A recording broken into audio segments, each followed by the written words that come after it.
Isang malutong na sampal sa mismong salo-salo ng aming pamilya. Walang kwentang manugang, hindi marunong mag-alaga ng asawa.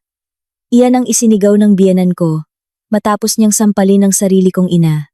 Sa sobrang galit, ibinagsak ko ang mesa, humiling ng annulment, at binawi ang lahat ng puhunan ko sa kumpanya ng asawa ko.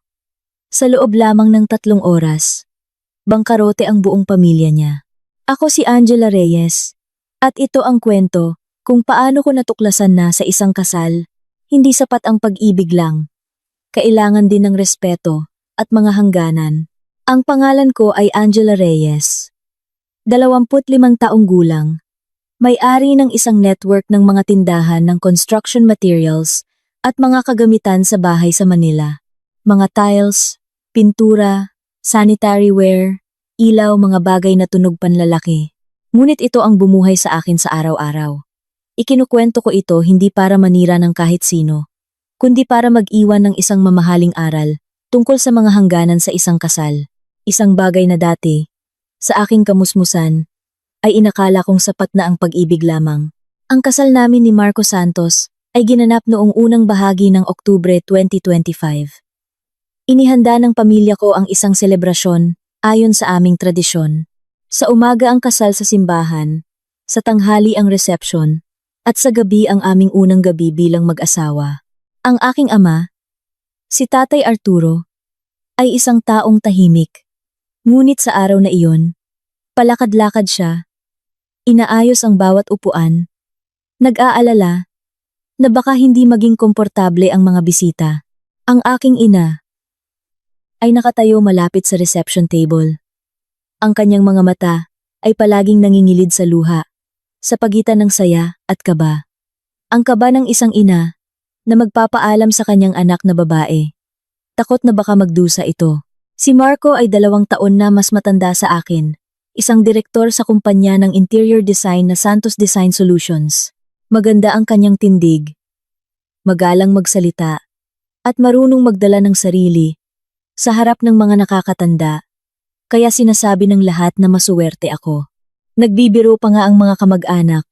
Si Angela, magaling sa negosyo, tapos ang asawa.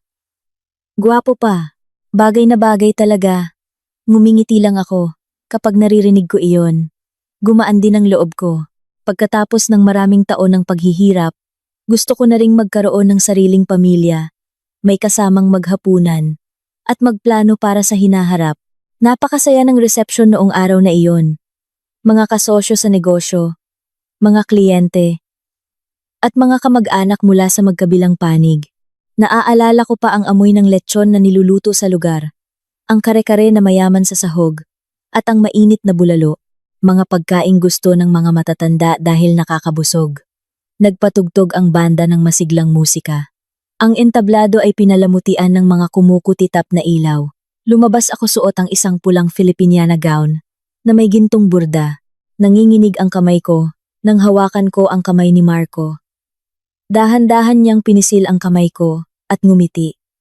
"Huwag kang kabahan, mahal. Ikaw ang pinakamagandang nobya ngayong araw." Nang marinig ko iyon, naniwala akong pinili ko ang tamang tao. Ngunit ang kaligayahan, minsan, ay hindi nasisira dahil sa isang malaking dagok. Nagkakaroon ito ng lamat mula sa maliliit na siwang na ating binabaliwala. Noong hapong iyon, bago magsimula ang reception sa gabi, bumulong si Marco sa aking tainga. "Angela, pak-transfer naman ng capital na pinag-usapan natin. Para bukas ng umaga, makapag-order na ako agad ng materyales para sa workshop." Nagtanong ako ulit. "Yung U ay may milyon ba, Marco?" Tumango siya. Ang kanyang boses ay matatag. "Oo, mahal. Kailangan ko. Sa perang iyon, makakabangon ang kumpanya ko. Mag-asawa na tayo, di ba?" Tumingin ako sa aking ama at ina na abala sa pagbati sa mga bisita. Inisip ang kasal na nagaganap. Inisip ang mga salitang mag-asawa na tayo. At pagkatapos ay nitransfer ko ang pera. Isang malamig na linya ng teksto ang lumabas bilang notifikasyon mula sa bangko. Habang kinukumbinsi ko ang sarili ko, hayaan na. Iisang pamilya na kami. Noong unang gabi, pagkatapos umuwi ng mga bisita, bumalik kami sa maliit na apartment na inuupahan ni Marco, malapit sa kanyang workshop sa Pasig. Bago pa ang bedsheet sa kwarto, kulay puting-puti.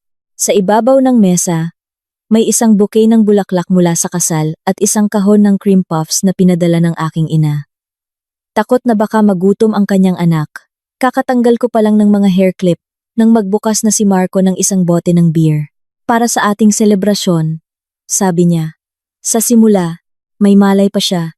Nagsasalita pa tungkol sa hinaharap. Sa susunod na taon, bibili kami ng bahay, magkakaanak, at magbubukas siya ng bagong workshop. Nakikinig ako na may halong pagod at saya.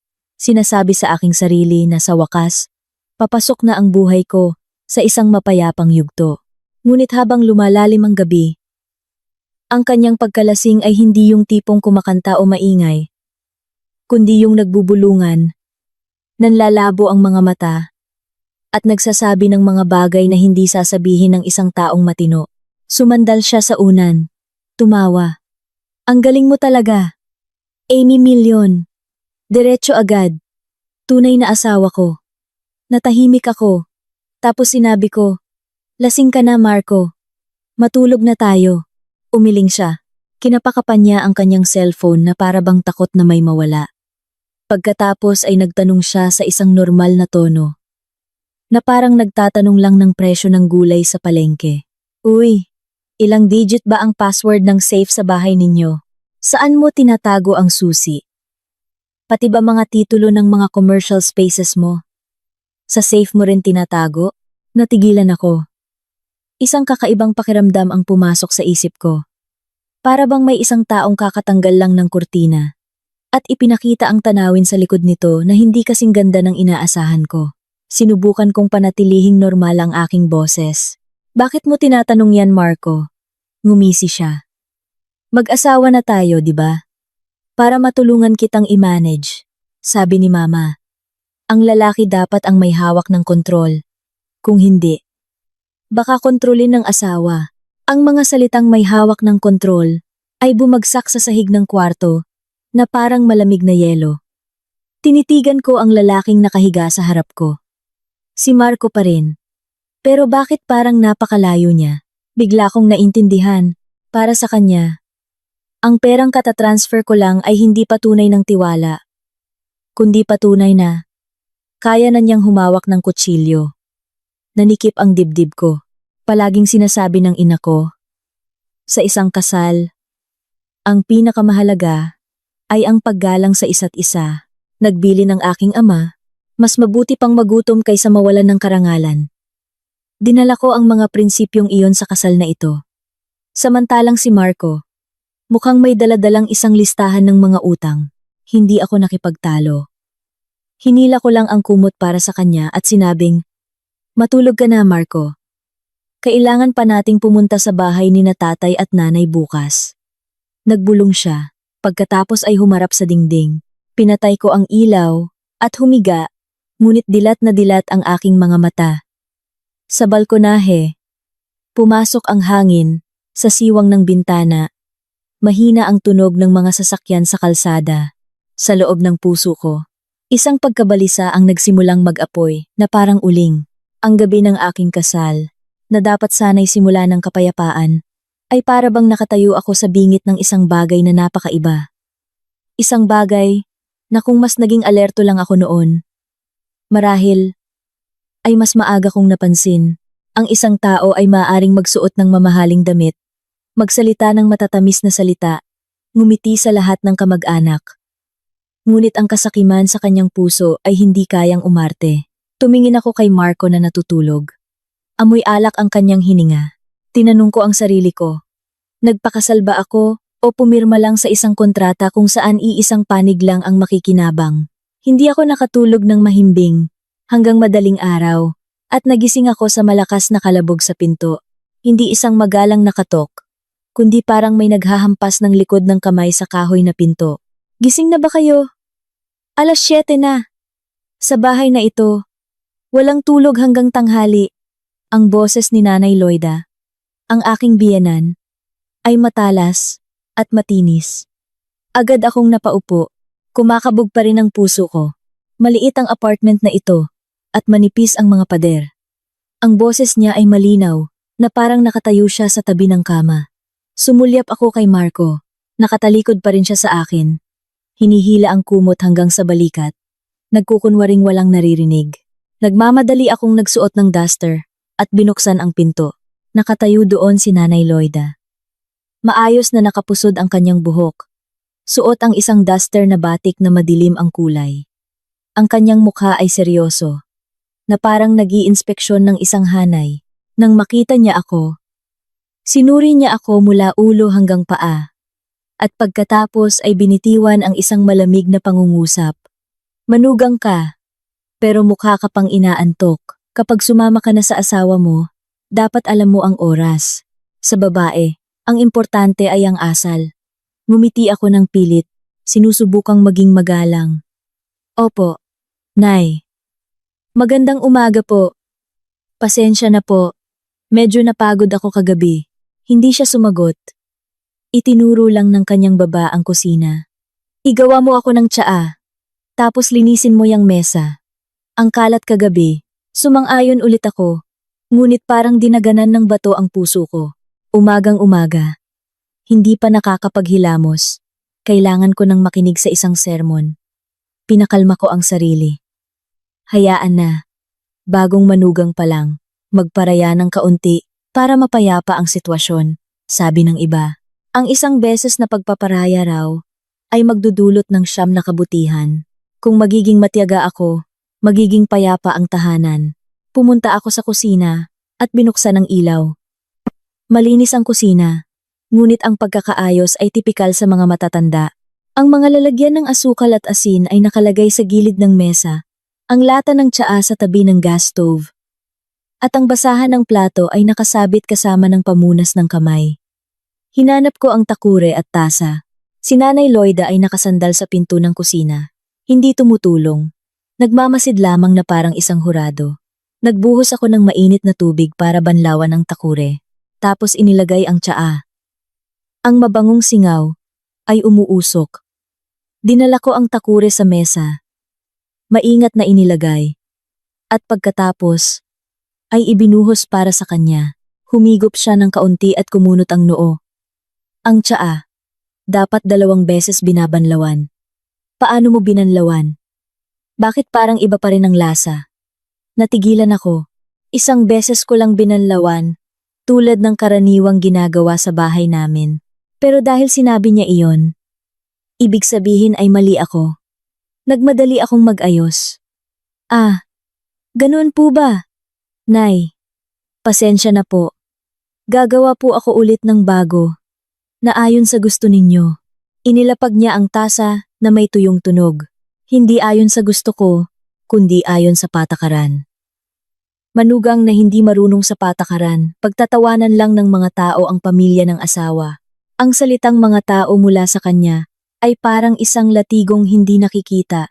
Sa probinsya namin, madalas gamitin ng mga matatanda ang salitang mga tao para piliting sumunod ang mga kabataan dahil sa takot sa tsismis ng mga kapitbahay. Sanay na akong marinig iyon. Pero hindi ko inaasahan na ako ang magiging target nito. Sa 2nd araw pa lang pagkatapos ng kasal, tahimik akong gumawa ulit ng tsaa.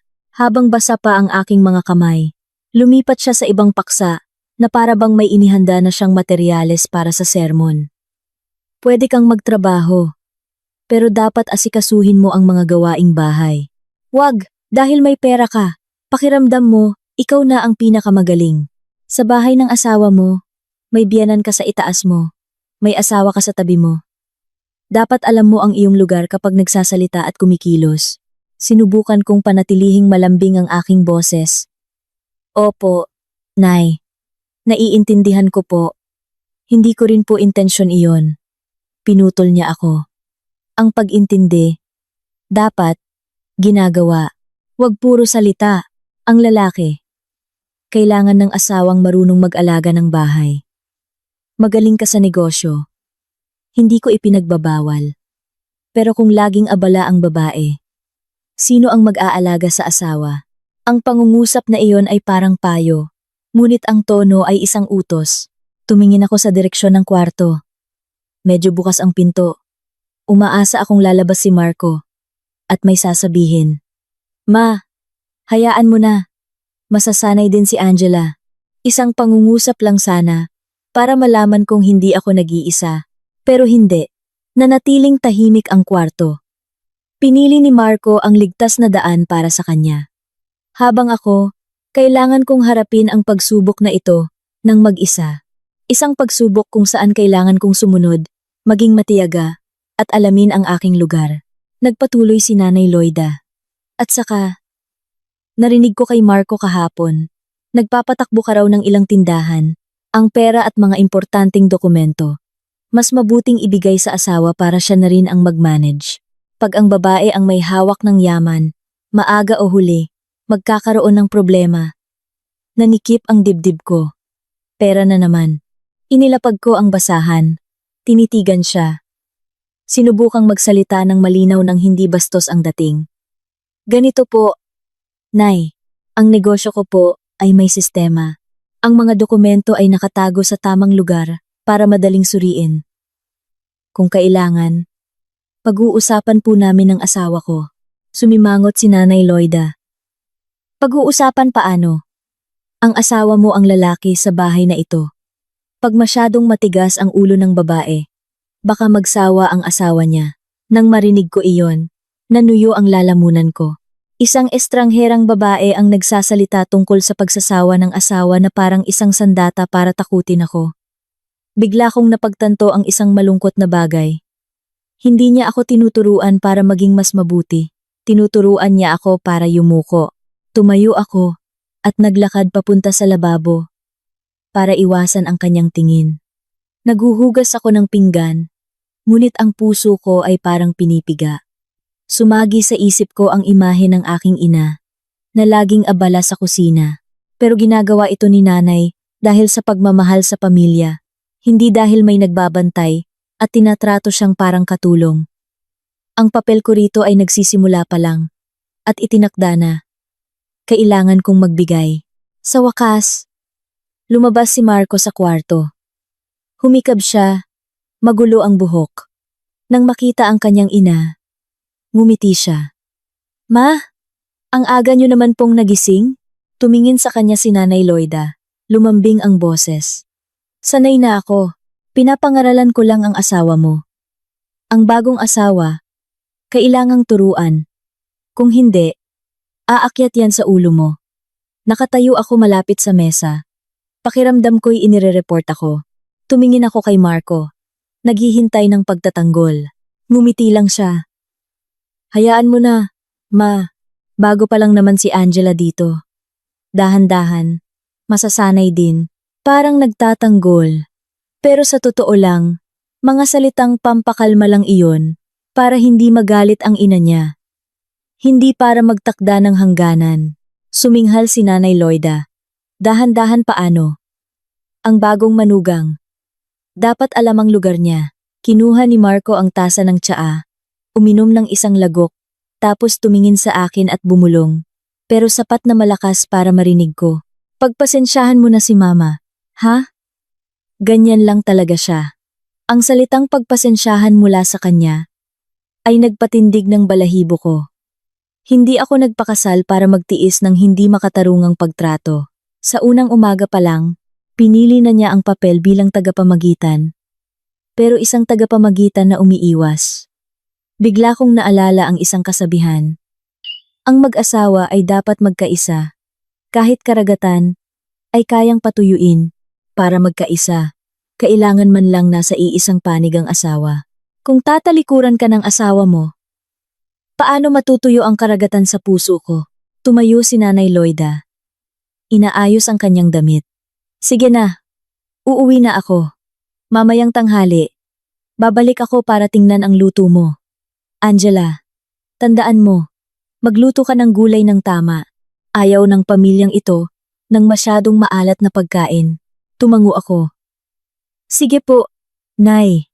Habang naglalakad papunta sa pinto, sumigaw pa siya. Tandaan mo, gumising ka ng maaga. Huwag mo na akong hintaying paalalahanan ka sa pangalawang beses. Nagsara ang pinto. Gumaan ng kaunti ang hangin sa apartment, pero lalo akong nakaramdam ng kahungkagan. Tumingin ako kay Marco. Tinitigan niya ako habang nagkibit balikat, na para bang normal lang ang nangyari. Huwag mo nang isipin. Ganyan lang talaga si Mama.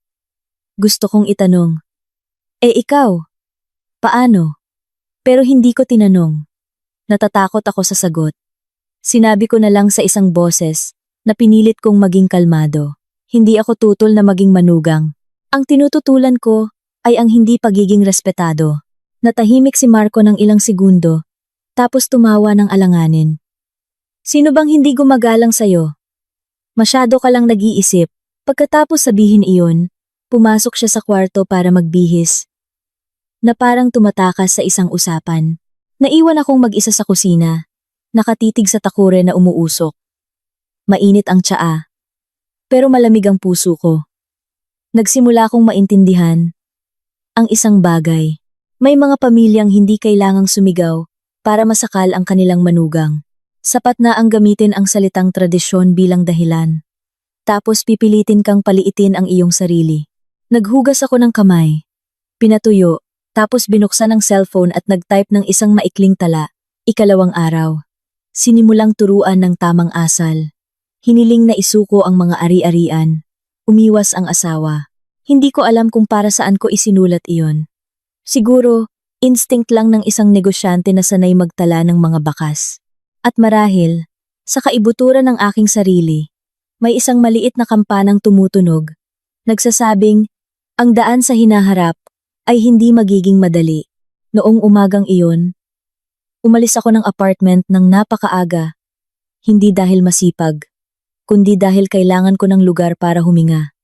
At ang lugar na iyon para sa akin ay palaging ang aking tindahan, sa biyahe papunta sa main branch sa Quezon City. Nagmamaneho ako habang nag-iisip.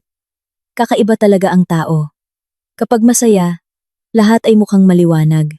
Pero kapag balisa na ang puso, lahat ay tila malabo. Pinaalalahanan ko ang aking sarili. Hayaan na. Ang mga problema sa bahay, mamayang gabi na iisipin. Ngayong araw, mag-focus sa trabaho. Iyon ang laging turo sa akin ni tatay mula pagkabata. Kung gusto mong kumain, kailangan mong magtrabaho. Nagbukas ang tindahan ng 8:00. Nakita ako ng mga empleyado at agad na bumati. Ma'am Angela, balik na po kayo. Ang saya po ng kasal ninyo kahapon. Ngumiti ako at tumango. Tapos, tinawag ang team para magbigay ng ilang direksyon. Sinuri ko ang libro ng mga pumapasok at lumalabas na produkto. Tinugma ang mga order. At tiningnan ang mga utang ng ilang tapat na customer. Lahat ay nasa ilalim pa rin ng aking kontrol. Ang pakiramdam na kontrolado ko ang daloy ng mga produkto at pera ay nagpabalik sa aking katinuan. Nabubuhay ako sa kalinawan. Kaya hanggat maayos ang mga numero sa report, medyo mas kalmado ang puso ko.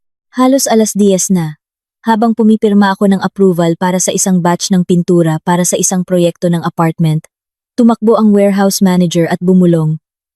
Ma'am, dumating po si Sir Marco. Itinaas ko ang aking ulo. Pumasok si Marco. Suot ang puting damit na plansadong-plansado. Kumikinang ang kanyang relo. At napakaliwanag ng kanyang ngiti, binate niya ang mga empleyado ng magiliw. Nagbiro pa para pagaanin ang tensyon.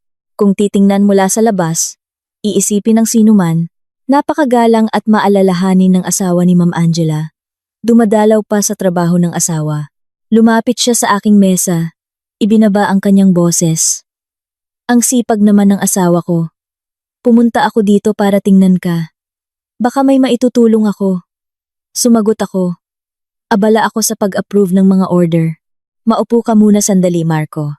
Tumango-tango siya pero hindi umupo. Binuksan niya ang kanyang bag.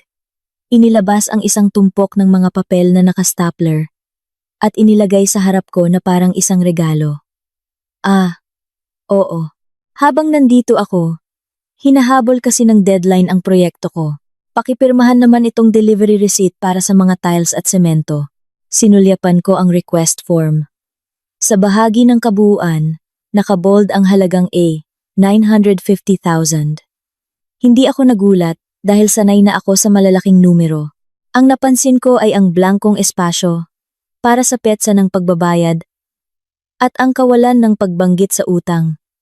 Mula sa mga nakaraang order, binuksan ko ang listahan ng mga utang sa computer screen. Sapat para makita niya. Marco, ang nakaraang order mula sa kumpanya mo, may utang pa na halos 450,000 na hindi pa nababayaran. Ngayon, kukuha ka ulit ng key ay 950,000. Kailangan kong gumawa ng malinaw na kontrata sa utang. Kumunot ng kaunti ang kanyang noo. Tapos tumawa ng kaswal. Naku, malaki itong proyekto ko. Kapag lumabas na ang bayad, babayaran ko agad. Bigyan mo na lang ako ng ilang araw na palugit. Mag-asawa naman tayo. Bakit napakakwentador mo? Na naman, ang linyang mag-asawa naman tayo. Binigkas niya ito ng magaan, na para bang isang libreng pass sa lahat ng patakaran. Pinanatili ko ang kalmadong boses. Ang pagiging mag-asawa ay usapin ng damdamin. Pero ang mga produktong ito ay puhunan ng kumpanya ko. Kung basta-basta akong pipirma, ang accounting department ang mapapagalitan. Itinukod niya ang kanyang mga kamay sa mesa. Bahagyang yumuko. Nagsalita na parang bumubulong. Pero may diin. Masyado kang nag-aalala. Matinong negosyante ako. Saka, wala ka namang talo kung pipirmahan mo ito. Kukunin ko ang mga produkto. Ikakabit. Pagkatapos ng proyekto, diretso na ang bayad. Kung hindi mo ako tutulungan, paano ako haharap sa mga subcontractor ko? Naintindihan ko agad. Naglalatag siya ng isang banayad na patibong. Hinihila ako sa isang posisyon kung saan kung hindi ako pipirma, mapapahiya siya. At para sa isang lalaki, lalo na sa isang may mataas na pride, mas masakit ang mapahiya sa harap ng iba kaysa mawalan ng pera. Sumulyap ako sa direksyon ng cashier. Ilang empleyado ang nakikinig. Isang accountant sa malapit ang nagkunwaring nag-aayos ng mga invoice, pero ang mga mata ay patuloy na sumusulyap. Sinabi ko, kung kailangan mo, gagawa ako ng kasunduan na may malinaw na schedule ng pagbabayad. Hindi ko pwedeng pirmahan ang isang blankong delivery receipt. Mali iyon sa proseso. Nakangiti pa rin si Marco. Pero nanigas na ang kanyang ngiti. Diyos ko, sa sarili mong asawa, may kasunduan pa? Ginagawa mo akong parang ibang tao. Nang marinig iyon, nanikip ang dibdib ko. Sabi nga nila, ang dila ay walang buto. Pero may mga salitang parang hagis ng bato. Gusto niyang makonsensya ako. Dahil sa pagtatanggol sa aking mga prinsipyo, huminga ako ng malalim. Ayokong makipagtalo sa harap ng mga empleyado. Ang tindahan ay lugar ng negosyo. Hindi entablado ng drama ng pamilya. Nagpasya akong gawin ng isang hakbang, nakalaunan ko lang napagtanto na nagbigay daan sa iba na maging mas matapang. Kinuha ko ang ballpen at pumirma. Ngunit kasabay nito, nagdagdag ako ng isang maliit na linya sa column ng mga tala. Mga produkto na inilabas para sa proyekto ng Karya Baskara na may pansamantalang palugit. Ang pagtutugma ng utang ay gagawin bago ang petsa. Pagkatapos ay isinulat ko ang isang partikular na petsa. Nakahinga ng maluwag si Marco. Ang kanyang mukha ay nagrelax na parang nanalo sa isang laro. Nang hindi man lang ipinapakita ang kanyang mga baraha. Ayan, ganyan ang asawa ko. Huwag kang mag-alala, hindi kita lolokohin. Tumingin siya sa staff ng warehouse. Malakas ang kanyang boses. Mga kaibigan, ihanda niyo na ang mga gamit para sa akin ha? I-prioritize ito. Urgent ang proyekto. Narinig ko ang salitang i-prioritize. Ang prioridad ay karapatan ng may-ari ng negosyo. Hindi karapatan ng isang asawang dumating para humingi ng mga produkto. Pero binigkas niya ito na parang natural na bagay, na para bang ang tindahan na ito ay kanyang personal na bodega na maaari niyang puntahan anumang oras. Habang naglalakad siya papunta sa warehouse area, tinawag ko ang warehouse manager at bumulong. Sapat lang para kami ang makarinig. Pakilabas lang po ang mga produkto. Ayon sa dami at uri na nakasulat. Kuhanan ng litrato bilang patunay ng pagtanggap at siguraduhing may malinaw na pirma ng kanilang kinatawan kapag natanggap na ang mga produkto.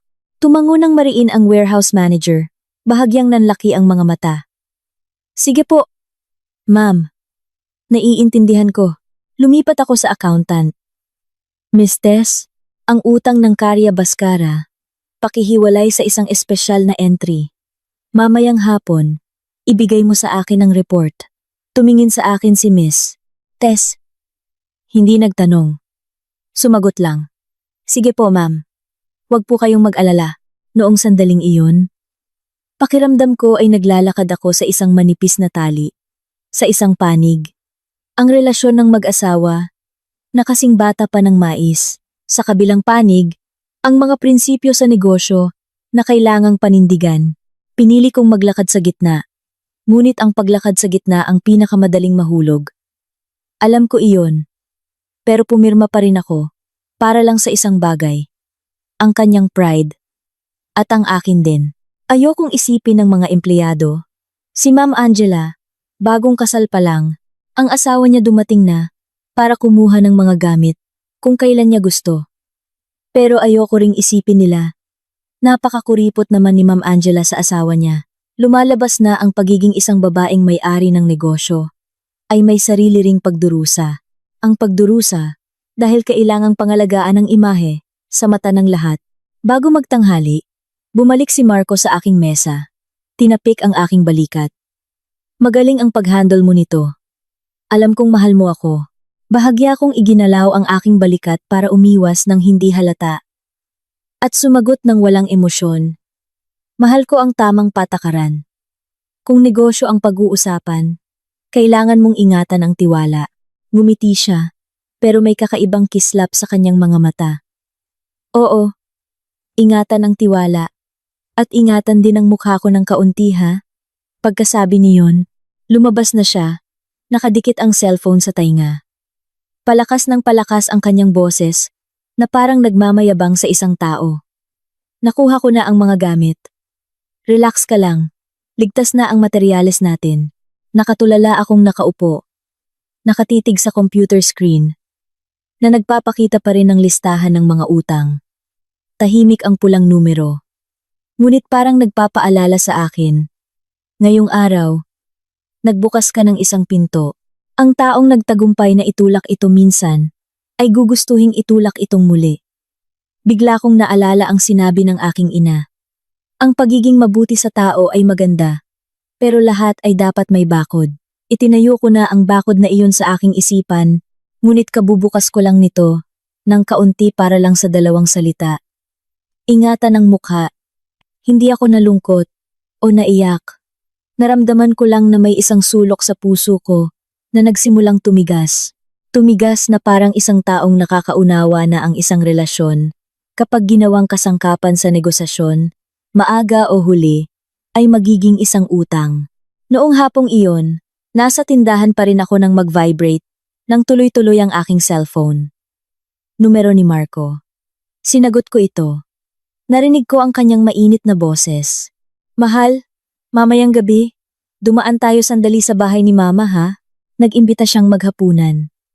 Tiningnan ko ang orasan. Naisip ko, nararapat lang na bilang bagong kasal, magbigay galang kami ng maayos. Sumagot ako. Sige, Marco, isasara ko lang muna ang tindahan, tapos pupunta na ako diyan. Nag-alinlangan siya sandali, tapos sinabi ng magaan. Oo, pakihanda na rin ng isang set ng imported na sanitary ware na maganda ha? Nangako na kasi ako na ibibigay na regalo kay Tito Henry. Kunin mo na lang. Yung presyo ay nasa A2, 50,000. Inilapag ko ang ballpen. 250,000. Sabi niya na parang bumibili lang ng isang basket ng prutas. Nagtanong ulit ako para siguraduhin. Aling set, Marco? Yung brand na German? Ang presyo ng benta niyan ay mahigit ay 250,000. Oo yon, yung laging nakadisplay sa sulok ng showroom. Nagpapatayo kasi ng bagong bahay si Tito Henry. Nakapangako na ako, para sa pamilya naman. Para magmukha tayong kagalang-galang. Narinig ko ang salitang kagalang-galang, at nanuyo ang lalamunan ko. Tumahimik sandali sa kabilang linya, tapos nagbago ang kanyang boses. Sinusubukan pa ring maging malambing, pero may halong inis. Ang kwentador mo naman, magbibigay ng regalo sa sariling pamilya. May invoice pa ba? Sumagot ako ng diretsyo ng hindi tinataasan ng boses. Hindi ako kwentador. Nantasamatadu. Nantasamatadu. Gusto ko lang maging malinaw. Kapag pinaghalo ang negosyo at personal, sino ang mananagot? Malakas siyang bumuntong hininga. Hayaan na. Mamayang gabi na lang sa bahay ni Mama tayo mag-usap. Pinatay ang tawag. Tumayo ako sandali. Hindi ako galit na gustong magwala. Galit ako dahil inilagay ako sa isang sitwasyon kung saan nangyari na. Hindi siya nagtanong kung sang-ayon ako o hindi. Sinabihan niya ako na parang nagbibigay ng utos. Bigla kong naalala ang isang lumang kasabihan.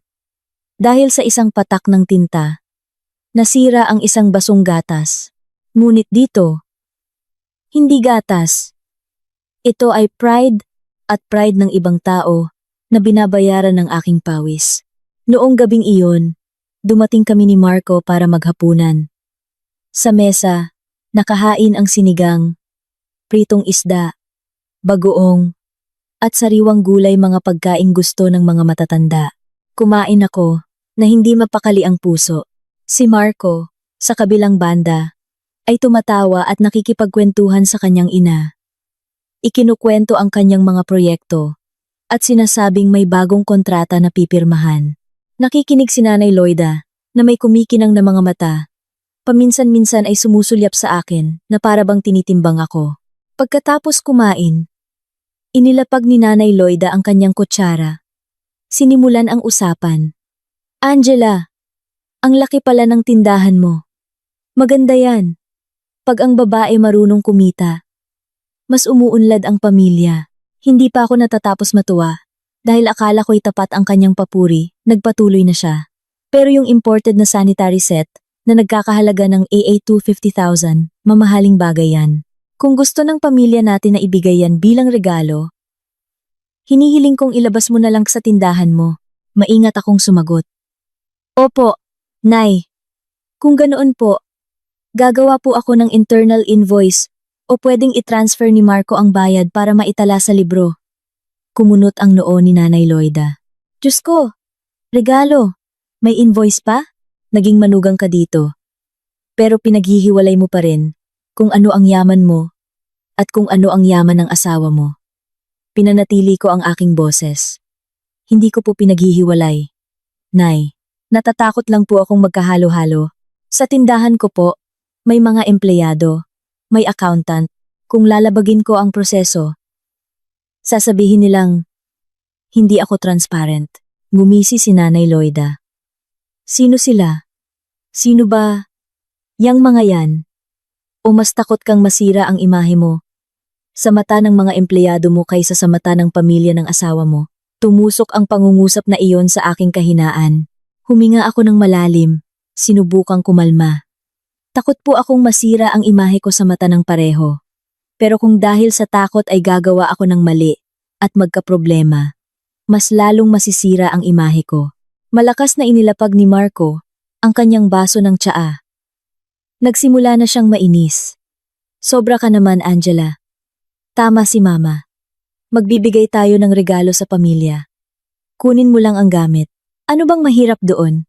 Bakit ginagawa mong komplikado na parang malaking proyekto? Tinitigan ko siya at nagtanong. Anong mahirap doon ay A250,000, Marco? Sinasabi mong wala lang yan. Pero puhunan yan. Pinaghirapan yan. Ngumisi siya. Lagi ka na lang pinaghirapan.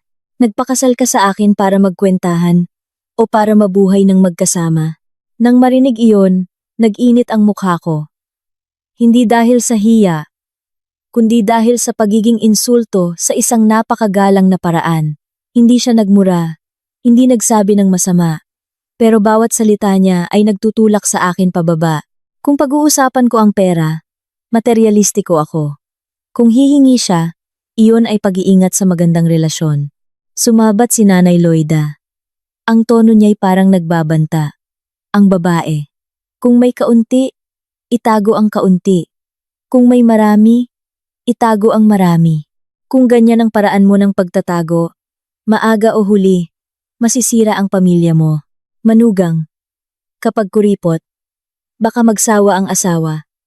Maghanap ng ibang babaeng mas maunawain, saka ka magsisi. Natigilan ako. Ang kanyang mga salita ay parang kutsilyong may asukal. Tumingin ako kay Marco. Naghintay akong sabihin niya, "Ma, huwag kang magsalita ng ganyan." Kahit isang beses lang, pero nanahimik lang siya at nagbitiw ng isang pangungusap na nagdagdag ng langis sa apoy. Nagsasalita si Mama ng ganyan para maintindihan mo lang. Bigla kong naalala ang kasabihang madalas sabihin ng aking ina. Kung gusto, kahit nunal ay itinuturing na pampatamis. Kung ayaw, kahit dimples, ay itinuturing na depekto. Lumalabas na kapag gusto kang samantalahin ng isang tao, kahit ang malinaw at maayos mong kilos, ay ituturing na masamang ugali. Tumayo ako, hindi mataas ang boses ko, pero matatag. Hihingi po ako ng pahintulot na magsalita ng diretsyo. Magbibigay po ako ng ibang regalo na mas angkop para kay Tito Henry. O kung gusto pa rin ang sanitary set na iyon. Pakibayaran po ni Marco sa tindahan. Ayon sa presyo, hindi ko po maaaring kunin ang gamit ng kumpanya. Para gawing personal na regalo, tumayo rin si Marco. Namumula ang muka. Ang ginagawa mong ito ay parang hindi mo ako nirerespeto. Pinapahiya mo ako sa harap ng pamilya ko. Tinitigan ko siya ng diretsyo. Wala akong iniinsultong sinuman. At umaasa akong walang sinuman ang iinsulto sa aking karangalan sa pamamagitan ng mga salita. Suminghal si Marco. Karangalan. Ginagamit mo ang karangalan para protektahan ang yaman mo. Tinitigan ko siya. Bigla akong natawa sa isang mapait na paraan. Naramdaman ko lang na sa loob ko, may isang taling naputol. Ang taling nagpapanatili sa akin, na maniwala na ang pamilya ng asawa ko, ay matapang lang, pero sa totoo lang, ay mapagmahal. Hindi ito pagmamahal. Ito ay isang ugali ng pamimilit, at pakikipagsabuatan ng asawang dati kong pinagkatiwalaan. Pagkatapos ng gabing iyon, wala na akong interes na makipagtalo sa pamamagitan ng mga salita. Ang mga salita, minsan, ay parang tubig sa dahon ng gabi. Ang sobrang salita ay nakakapagod. At sasabihin lang ng iba na madaldal ang babae. Pumili ako ng ibang paraan. Ang paraan na dati ko nang ginagawa mula nang una kong buksan ang aking tindahan. Kung gusto mong malaman kung ano ang tama o mali, tingnan ang libro ng kita at ang mga proseso. Kinabukasan ng umaga, nang walang abiso, nagmaneho ako papunta sa opisina ng Karya Bascara, sa isang industrial park malapit sa boundary ng Pasig. Dumating ako bilang isang asawang bumibisita. Pero sa isip ko, mayroon na akong listahan ng mga kailangang suriin. Mga utang, kontrata, iskediul ng pagbabayad, at pinagmumulan ng cash flow. Ang isang kumpanya ay maaaring magsalita ng matamis, magmukhang maganda. Ngunit ang financial report lang ang nagsasabi ng totoo. Ang opisina ng Karya Bascara ay nasa ground floor ng isang inuupahang commercial building. Malaki ang pangalan sa signboard. Mukhang propesyonal. Pumasok ako, malamig ang aircon. Naamoy ko ang pinaghalong amoy ng kahoy at manipis na pintura. Isang batang receptionist ang nakakita sa akin at agad na tumayo. Magandang umaga po, ma'am. Ano po ang maitutulong ko? Sumagot ako. Ako si Angela Reyes, asawa ni Mr. Marco. Kumurap ang dalaga at mabilis na ngumiti. Ah, si Ma'am Angela po pala. Akyat po kayo sa opisina ni Sir Ma'am. Ang paraan ng pagtawag niya sa akin na Ma'am Angela ay napakabilis, na para bang sinabihan na siya dati. Kakaapak ko pa lang sa hagdan. Isang boses ng babae mula sa likod ang narinig kong malambing at malumanay. Ma'am Angela, bumibisita po kayo? Tumingin ako. Isang babaeng balingkinitan, kulot ang buhok, suot ang isang beige na office dress.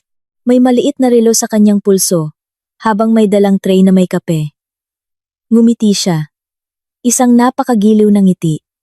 Ngunit matalim ang kanyang mga mata. Inilagay niya ang tray sa guest table, na para bang sanay na siyang gawin ito tuwing umaga. Ako po si Jasmine, ang bagong head accountant. Ma'am, punta na po kayo sa opisina ni Sir Marco. Sasabihan ko na po siya. Tumango ako. Salamat, Jasmine. Isang salita lang. Bago. Ngunit sa paraan ng kanyang pagsasalita at reaksyon ng receptionist, naramdaman kong si Jasmine ay hindi na bago sa buhay ng kumpanyang ito. Umakyat ako sa hagdan, ngunit naririnig ko pa rin ang kanyang boses mula sa ibaba. Sir Marco, nandito po si Ma'am Angela. Ginawa ko na po ang kape nyo. Ayon sa gusto nyo, huminto ako sandali. Ayon sa gusto nyo, ang pangungusap na iyon, kung sinabi ng isang asawa, ay normal. Ngunit kung sinabi ng isang head accountant na may ganoong kalapit na tono, ibig sabihin ay hindi na ito simpleng trabaho lang. Ang opisina ng direktor ay nasa dulo ng pasilyo. Bukas ang pinto. Nakaupo si Marco sa likod ng mesa. Maayos ang kanyang damit. Nakaayos ang buhok. Tinitingnan ang isang design drawing. Nang makita ako, tumayo siya at ngumiti. Uy! Bakit ka na parito? Na-miss mo ako?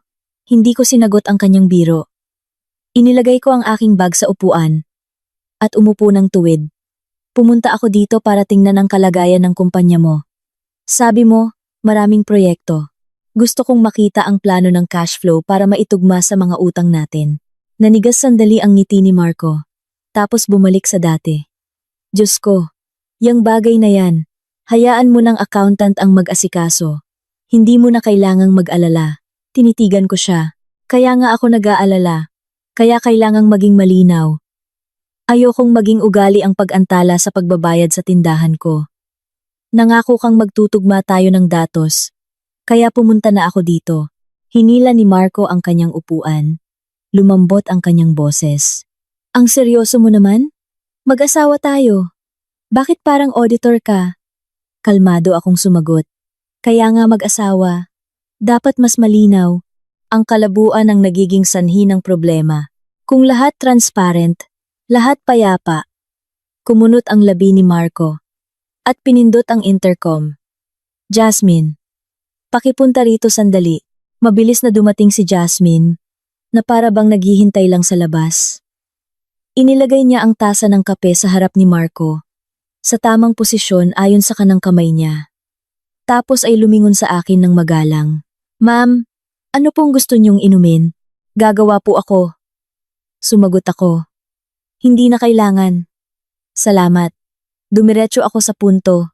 Jasmine, pakita mo sa akin ang financial report ng huling quarter, listahan ng mga utang, at schedule ng pagbabayad sa mga supplier. Gusto kong itugma ang mga datos. Kumurap si Jasmine. Nakangiti pa rin siya. Opo, ma'am. May report po, pero hindi pa po napipirmahan ni Sir Marco. Kaya hindi ko pa po pwedeng ibigay. Saka, nire-recap pa po ang mga datos. Direktang tanong ko. Internal report, kailangan pang hintayin ang pirma bago makita? Asawa ako ni Sir Marco, at supplier din. Kailangan kong makita, para malaman ang panganib sa utang.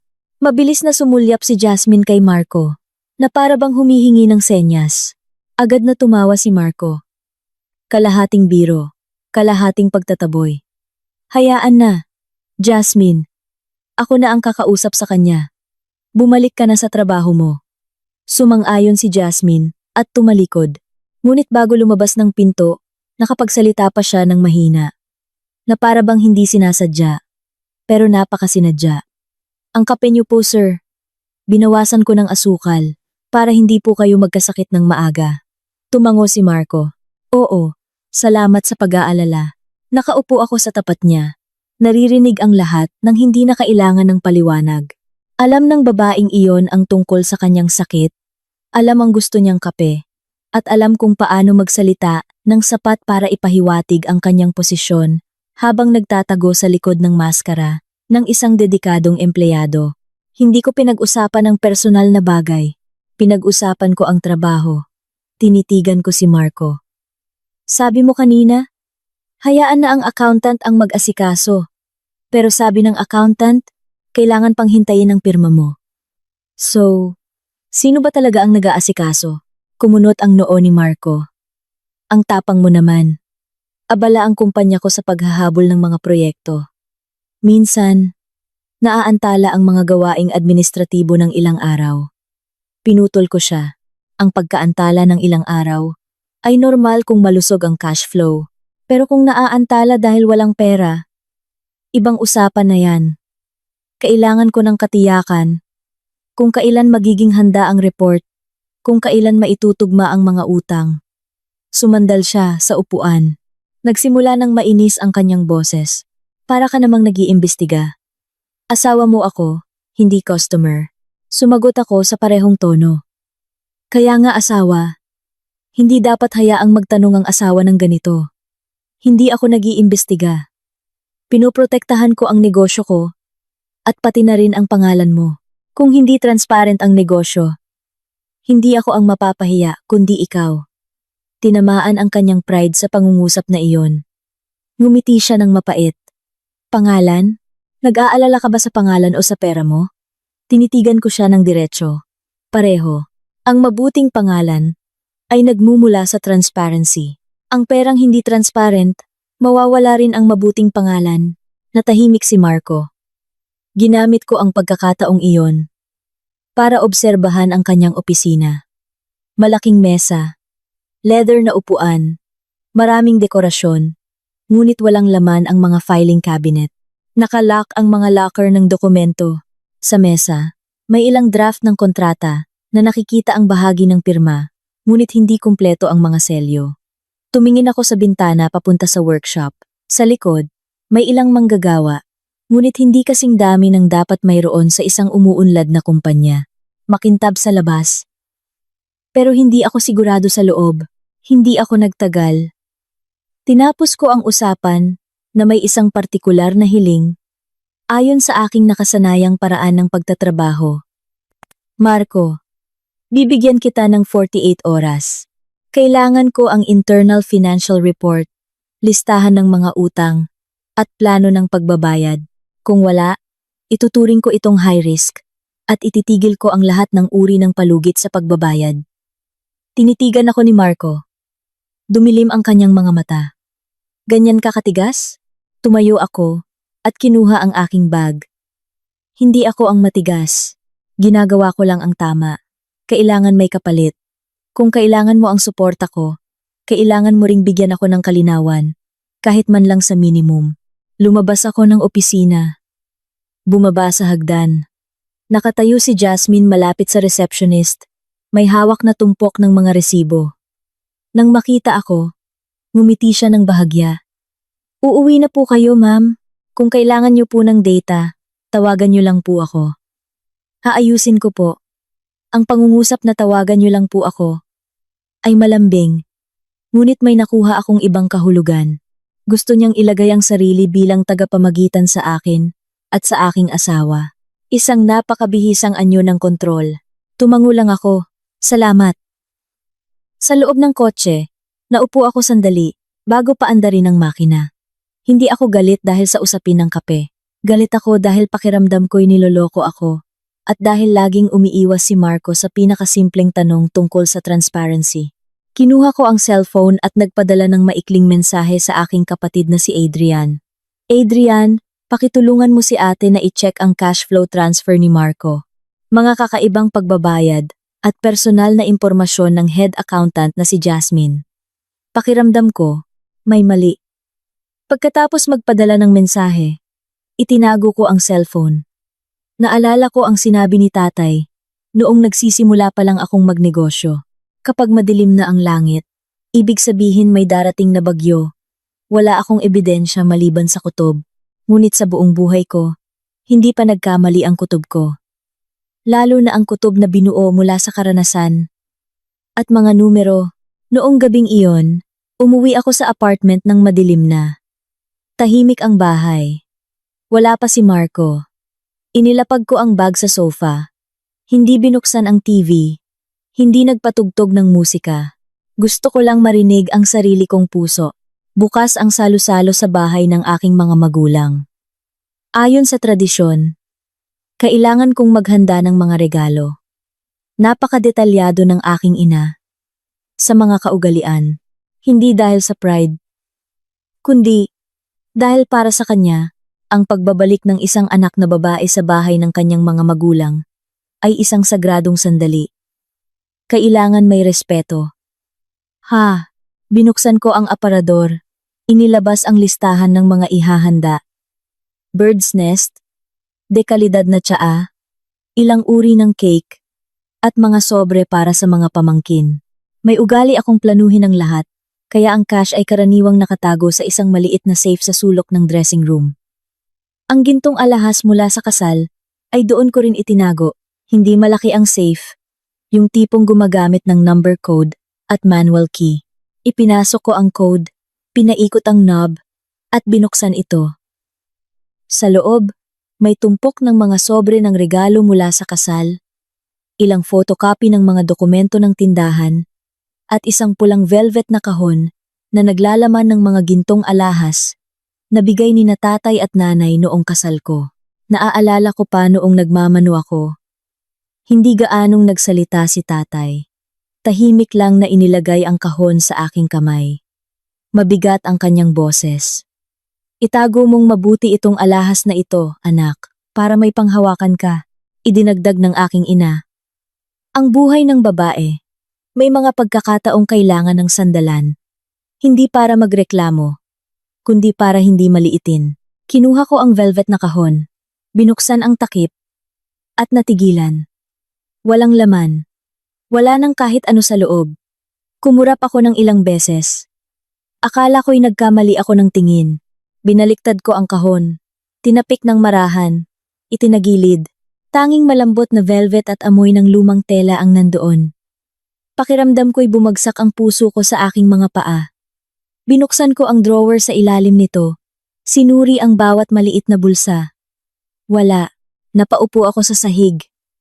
Ang lamig ng kamay ko. Ang 60 gramo ng ginto ay hindi isang maliit na bagay na basta na lang mawawala. Nawala ito na parang hindi kailanman umiral. Tumayo ako, kinuha ang cellphone at tinawagan si Marco. Pagkatapos ng 3 ring, sa kanya sinagot. Bakit mahal? Ang kanyang boses ay may halong ingay ng sasakyan at mga taong nag-uusap. Direktang sinabi ko, Marco, umuwi ka ngayon. Kabubukas ko lang ng safe. Nawawala ang ginto ko. Sa kabilang linya. Tahimik sandali. Tapos, tumawa siya ng alanganin. Diyos ko, baka nakalimutan mo lang kung saan mo inilagay. Maingat mo yang itinatago, di ba? Hinigpitan ko ang hawak sa cellphone. Itinago ko sa velvet na kahon sa loob ng safe. Ngayon, walang laman ang kahon. Marco, umuwi ka ngayon. Mag-usap tayo. Pinatay ko ang tawag. Hindi ako umiyak. Hindi sumigaw. Nakatayo lang ako. Nakatitig sa bukas na safe. Nakikita ang isang kawalan na nagbabanta sa lahat. Sinubukan kong kumalma. Binigay sa akin ni na tatay at nanay ang ginto hindi para ipagyabang, kundi para ako'y respetuhin. Sinumang humawak nito ay humahawak din sa tiwala nila sa akin. Halos 1 oras pagkatapos, umuwi si Marco. Pagpasok pa lang, nagrereklamo na. Bakit ka ba tensyonado? Hindi mawawala ang ginto. Hindi ako umupo. Nakatayo ako sa harap ng bukas na safe. Lumapit siya ng kaswal. Nang makita ang velvet na kahon, mabilis na gumalaw ang kanyang mga mata, tapos lumingon sa akin. Pinilit pa ring maging normal ang kanyang boses. Baka itinago mo sa bangko. Nakalimutan mo lang. Maikling sagot ko. Hindi. Sinubukan niya ulit. O baka ipinatago mo sa nanay mo? Tinitigan ko siya ng diretsyo. Marco, huwag kang magtanong ng walang katuturan. Sa bahay na ito, bukod sa akin, sino pa ang nakakaalam ng password ng safe? Dinilaan ni Marco ang kanyang labi. Kinamot ang ulo. Di ba sinabi mo sa akin dati? Nalamig ang katawan ko. Hindi ko matanda ang sinabi ko sa kanya ang password. Pero natatandaan ko. Noong unang gabi, tinanong niya ito. Lumapit ako ng isang hakbang. Mababa, pero matatag ang boses ko. Marco, ikaw ang kumuha ng ginto ko. Di ba? Tumawa siya. Pero tuyo ang kanyang tawa. Anong sinasabi mo? Mag-asawa tayo. Walang terminong kinuha o hindi. Pinahiram ko lang sandali. Natigilan ako sandali. Tapos naging napakakalmado. Pinahiram para saan? Bumuntong hininga siya na parang biktima. Nag-down payment ako ng lupa sa probinsya. Magandang pagkakataon. Kung bibilhin ngayon, pagkatapos ng ilang linggo, kapag naibenta, doble na ang tubo. Ang intensyon ko ay kumita para mabilhan ka ng doble pang ginto. Bakit ka ba nagwawala? Agad akong nagtanong. Nasaan ang pruweba ng down payment? Nasaan ang kasunduan? Nasaan ang resibo? Ipakita mo. Tumingin sa ibang direksyon si Marco. Nagkunwaring naghahanap sa kanyang bag. Nasa opisina. Bukas, kukunin ko. Ngumiti ako ng mapait. Bukas na ang salu-salo. Kinuha niya ang ginto ko nang walang kahit isang piraso ng papel. Para sa kanya, normal lang iyon. Nagsimula na siyang mainis. Lagi ka nalang papeles. Ang transaksyon sa lupa ay mabilis. Walang oras para sa pabalik-balik na pirmahan. Hindi ako nakipagtalo. Malinaw kong sinabi. Walang papeles. Ituturing ko itong pagnanakaw. Kung gusto mong maayos itong tapusin, ibigay mo ang pruweba ngayon. Kung hindi, ipoproseso ko ito sa batas. Nanlaki ang mata ni Marco. Binabantaan mo ako? Tatawag ka ng pulis sa bahay? Ipahihiya mo ako sa harap ng lahat? Sakto. Bumukas ng malakas ang pinto. Pumasok si Nanay Loida. Galit ang mukha. Na para bang narinig na ang kwento sa daan.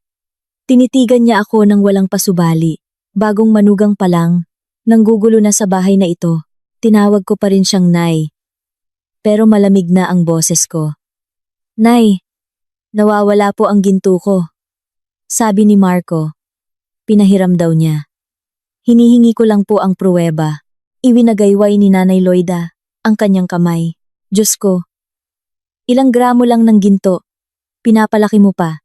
Pag mag-asawa na, ang yaman ng isa ay yaman na ng lahat. Nagtatago ka ba ng yaman? Para kung sakaling maghiwalay kayo, nang marinig iyon, nanikip ang dibdib ko. Tinitigan ko siya. Tapos tinitigan ko si Marco. Magkatabi silang nakatayo. Ang isa ay nagagalit. Ang isa ay tahimik. Na parang bumuo na sila ng pormasyon. Dahan-dahan kong sinabi.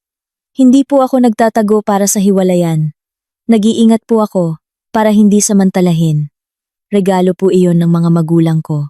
Kung gusto ni Marco gamitin, dapat nagtanong siya sa akin at dapat may pruweba. Ang tawag po sa ginawa niya ay tahimik na pagkuha. Ano po ang tawag doon? Nanlaki ang mata ni Nanay Loida. Ingatan mo ang pananalita mo. Babae, ang hilig gumawa ng gulo. Hindi nagiging payapa ang bahay. Makinig ka. Ang lalaki, kung gusto magnegosyo ng malaki, kailangan ng puhunan. May pera ka.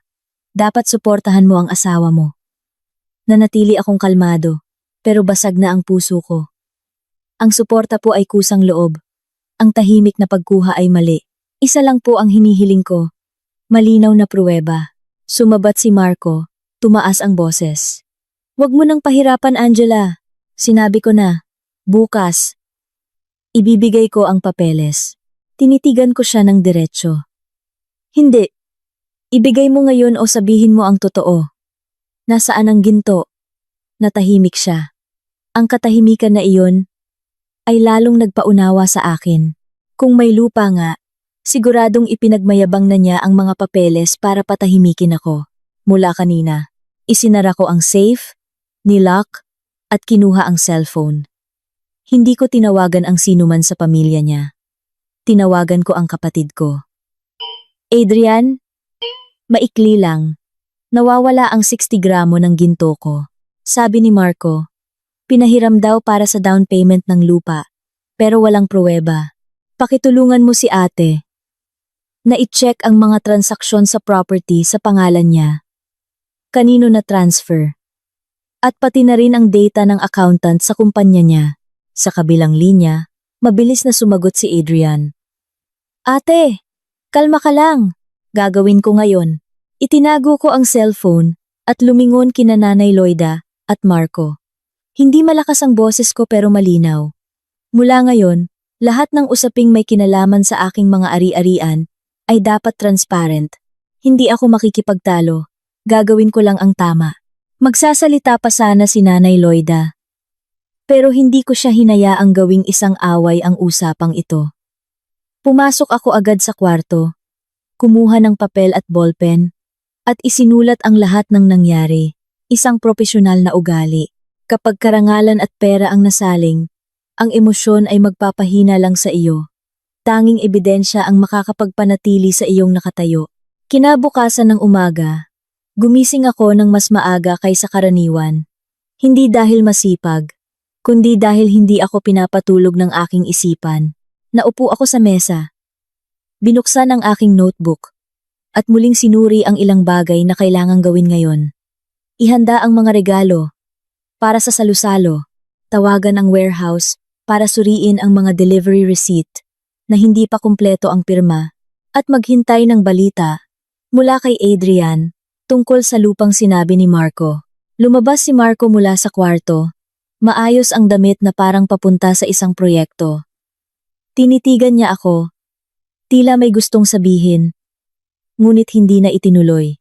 Ang kanyang pabiting kilos ay mas nakakapagod kaysa sa isang away. Hindi ko na inungkat ang tungkol sa ginto. Isang bagay lang ang tinanong ko. Ngayong araw, maibibigay mo ba ang pruweba tungkol sa ginto? Tumingin sa ibang direksyon si Marco, sumagot ng walang gana. Pinapa-photocopy pa. Tumango ako nang hindi kumokontra. Naintindihan ko na. Para sa kanya, ang bukas ay isang drawer kung saan itinatago ang lahat ng pangako at isinasara para hindi na kailangang managot ngayon. Bandang 9:00, tumunog ang doorbell. Binuksan ko. Nakatayo doon si Nanay Loida. May dalang basket ng prutas. Seryoso ang mukha niya. Hindi siya agad pumasok, kundi tinitigan muna ako, na parang tinitimbang. Normal lang ang kilos niya. Na para bang bahay niya ito. Naihanda mo na ba ang mga regalo? Tanong niya. Ang tono niya ay hindi nagtatanong.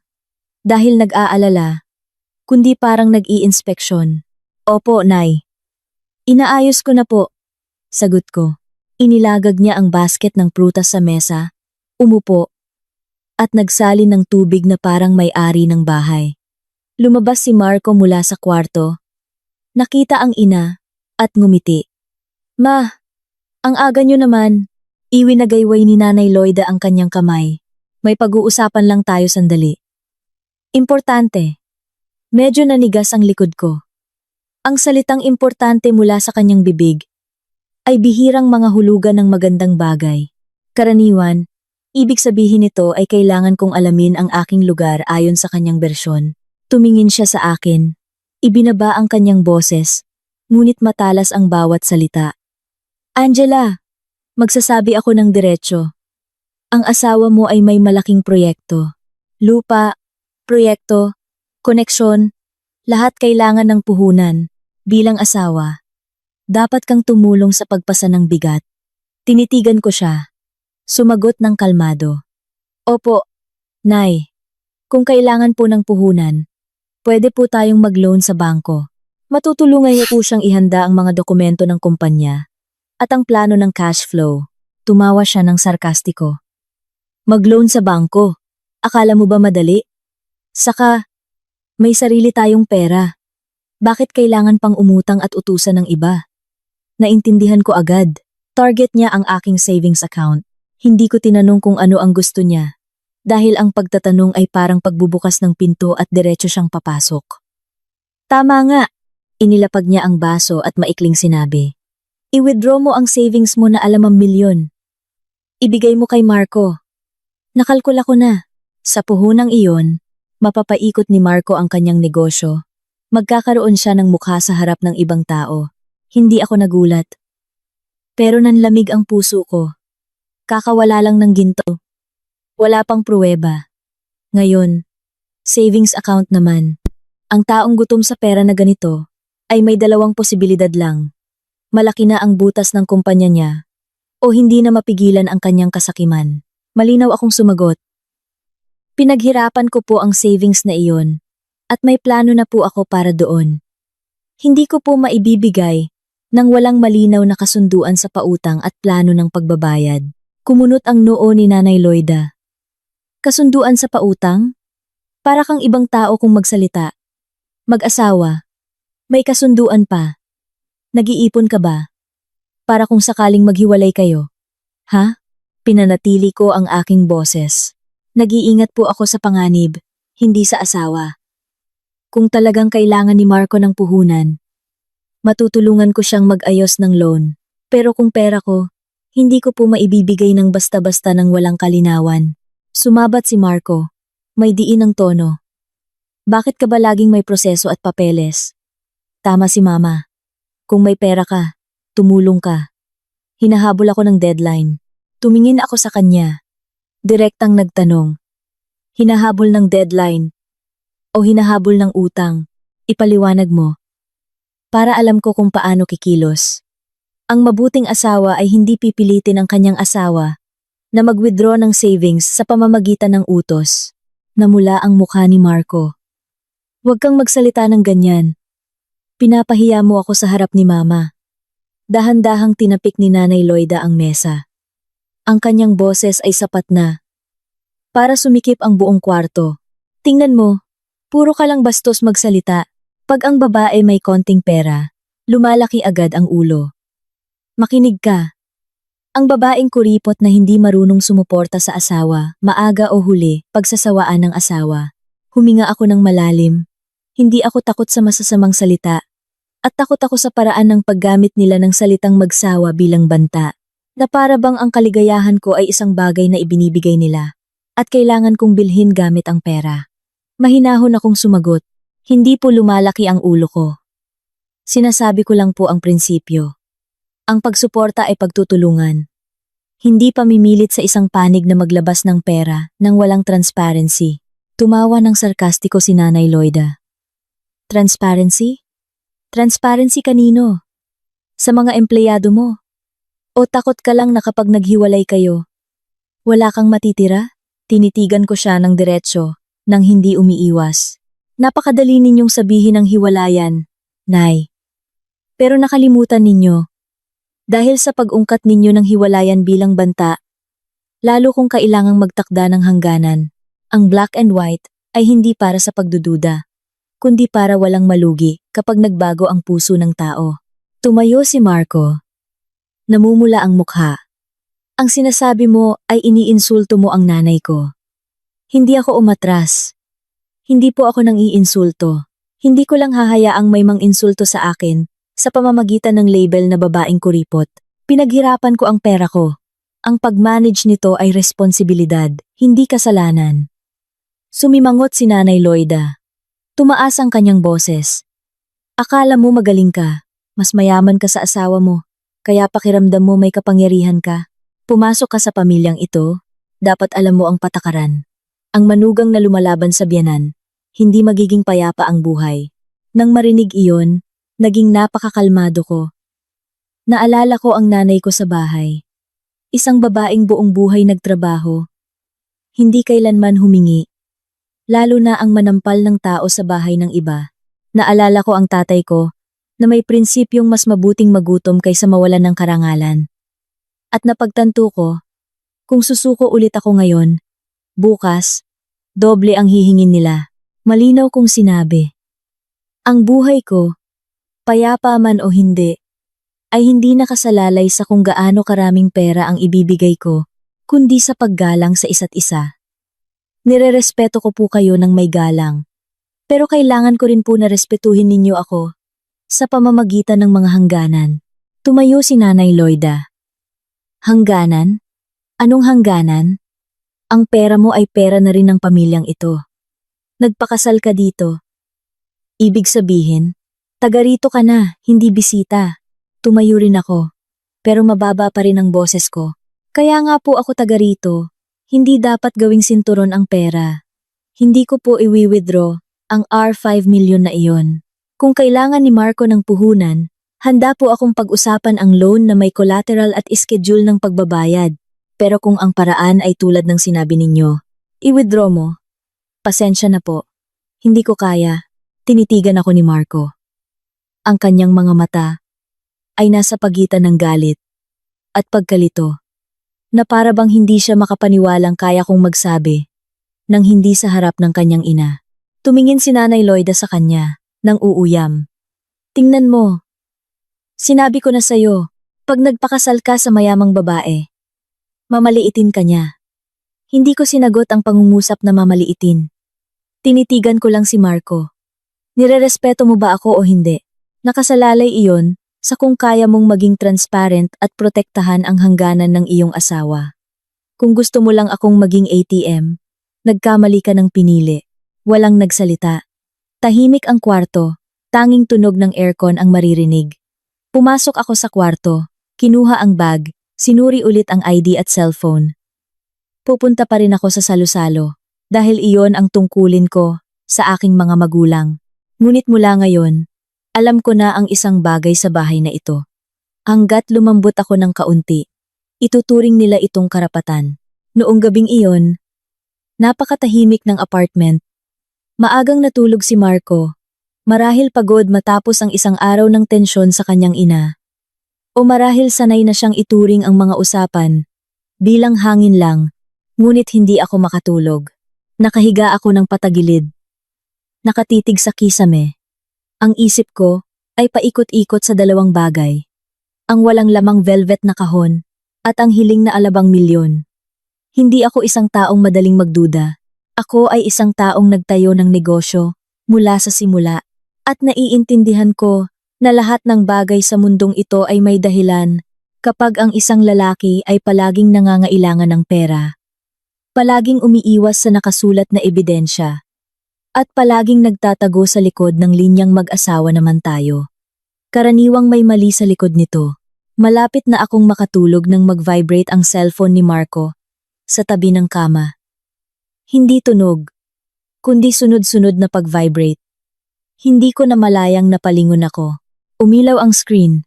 Nagpapakita ng notifikasyon mula sa bangko. Pagbabayad ng E25,000. Detalye. Pagbabayad sa maternity clinic. Agad akong napaupo. Pakiramdam ko'y binuhusan ako ng malamig na tubig. Ang E25,000 ay hindi bayad para sa trangkaso. Maternity clinic. Hindi pwedeng magkamali sa pagbasa. Tinitigan ko si Marco. Tulog pa rin siya. Medyo bukas ang kanyang bibig. Regular ang kanyang hininga.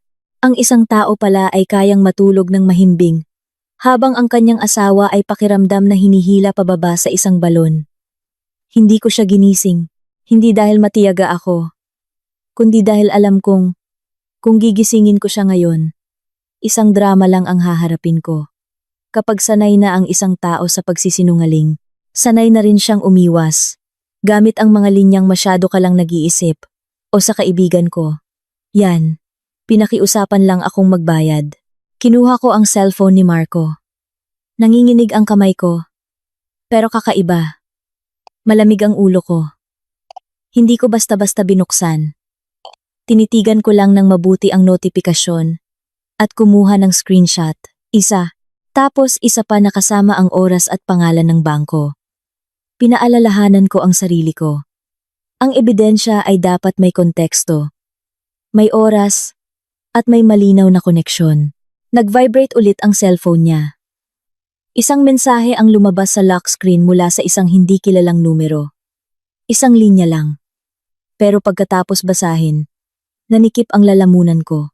Kailangan ka ng anak natin. Bukas, punta ka dito ha. Hindi ko alam kung gaano kaputla ang mukha ko noon. Alam ko lang na kumakabog ang puso ko ng napakabilis hanggang sa umuugong na ang aking mga tainga. Ang pakiramdam ng pagtataksil ay may sariling amoy. Ang amoy ng nakahihiyan. Hindi lang masakit, kundi nagpaparamdam din sa iyo na minamaliit ka. Huminga ako ng malalim, kumuha ng screenshot ng mensahe, tapos pumasok sa history ng transaksyon sa banking app para tingnan kung may mga regular na transfer dati. May ilang maliliit na transfer, daan-daang libo hanggang 1,002 milyon, na may hindi malinaw na description tulad ng tulong pambili ng bitamina o pamasahe. Kinuha ko ang screenshot ng lahat, lalo na yung mga bago ang petsa. Pagkatapos noon, binuksan ko ang call history. Ang hindi kilalang numero ay lumabas ng ilang beses sa mga kahina-hinalang oras, tanghali, hating gabi, at isang araw, eksakto sa oras na sinabi ni Marco na makikipagkita siya sa isang kliyente. Wala na akong sapat na kalmadong isipan para mag-isip pa. Nagtala lang ako. Kayang kontrahin ng tao ang argumento, pero mahirap kontrahin ang mga numero. Inilagay ko ulit ang cellphone. Tinitigan si Marco. Sa dilim, ang mukha niya ay mukha pa rin ng taong inakala kong magiging sandalan. Ngunit ngayon, nakikita ko lang ang isang lalaking natutulog sa ibabaw ng aking tiwala.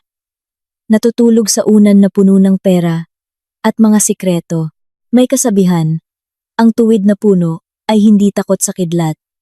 Kung tapat siya, bakit kailangang magtago? Kung malinis siya, bakit kailangang sumigaw ng biyenan niya? Nakuripot ako na para bang ako ang may kasalanan. Bigla kong napagtanto, hindi sila takot na magkamali ako ng pag-unawa. Takot silang mamulat ako. Naglakad ako papunta sa balkonahe. Malamig ang hangin sa gabi. Ngunit hindi nito kayang palamigin ang init sa aking dibdib. Binuksan ko ang aking cellphone. Tinawagan si Adrian. Halos alauna na ng umaga noon, pero agad na sinagot ni Adrian. Inaantok pa ang boses niya. Ate? Maikli akong nagsalita. Hindi umiiyak. Adrian, kakatingin ko lang. May transaksyon na 25,000 sa isang maternity clinic mula sa account ni Marco. May mensahe rin mula sa isang hindi kilalang numero na nagsasabing, kailangan ka ng anak natin. Pakitulungan mo si ate na i-trace ang numerong ito, i-check ang koneksyon ng mga transfer, at tingnan kung may kaugnayan sa isang tao sa loob ng Karya Baskara. Kailangan ko ng katiyakan sa lalong madaling panahon. Natahimik sandali si Adrian, tapos sumagot. Ate, kalma ka lang. Ipadala mo ang mga litrato at numero. Gagawin ko ngayon. Ipinadala ko ang mga litrato at numero. Pagkatapos magpadala, saka ko lang napansin na napakalamig ng kamay ko. Bumalik ako sa kwarto. Gumalaw ng kaunti si Marco. Nagbulong. At natulog ulit. Tinitigan ko siya. Nang matipo ko siya. Nang matagal. Hindi na ako nakakaramdam. Bilang asawa ng isang lalaki. Pakiramdam ko ay isang taong nahaharap sa isang problema sa risk management. Na kung hindi malulutas ng tama, mawawalan ako ng pera at karangalan ng sabay. Pumunta ako sa mesa, kumuha ng notebook, at nagsulat ng 3 puntos tulad ng dati kong ginagawa kapag may hinahawakang utang. 1. Itago ang lahat ng ebidensya. Bank statements, text messages, call history, maliliit na transfer. 2. Ilak ang mga financial boundaries. Suriin ang joint accounts. Kanselahin ang anumang special power of attorney. Itigil ang mga credit terms. 3. Panatilihin ang tamang asal sa sariling mga magulang sa salo-salo, ngunit huwag hayaang siraan ako ng sinuman sa harap nila. Tinitigan ko ang 3 linyang iyon. Sa wakas, tumulo ang luha, pero kaunti lang, na para bang alam ng katawan ko na hindi makakatulong ang pag-iyak. Mabilis kong pinunasan, naalala ko ang bilin ni nanay. Ang babae, kung malugi ng kaunting pera, kayang bumangon. Pero kung malugi ng karangalan, mahirap nang itayo ang ulo. Ayokong itayo ang ulo dahil matigas ang ulo ko. Gusto kong itayo ang ulo dahil sa katotohanan. Ngunit ngayon, wala nang pag-asang makatulog. Sa isip ko, may isang malinaw na kaisipan. Mula ngayon, hindi na ako makikipagtalo ng tama o mali. Sa pamamagitan ng mga salita. Hahayaan kong magsalita ang mga numero at mga dokumento dahil ang bibig ng tao ay maaaring idirekta, ngunit ang ebidensya ay hindi. Umaga ng salo-salo. Gumising ako habang madilim pa ang langit. Kakaiba ang hangin sa apartment. Ang amoy ng isang kasal na kabubukas pa lang ng regalo ngunit punit na ang balot. Hindi ko ito tinawag na malas. Tinawag ko ito sa tamang pangalan. Isang senyales.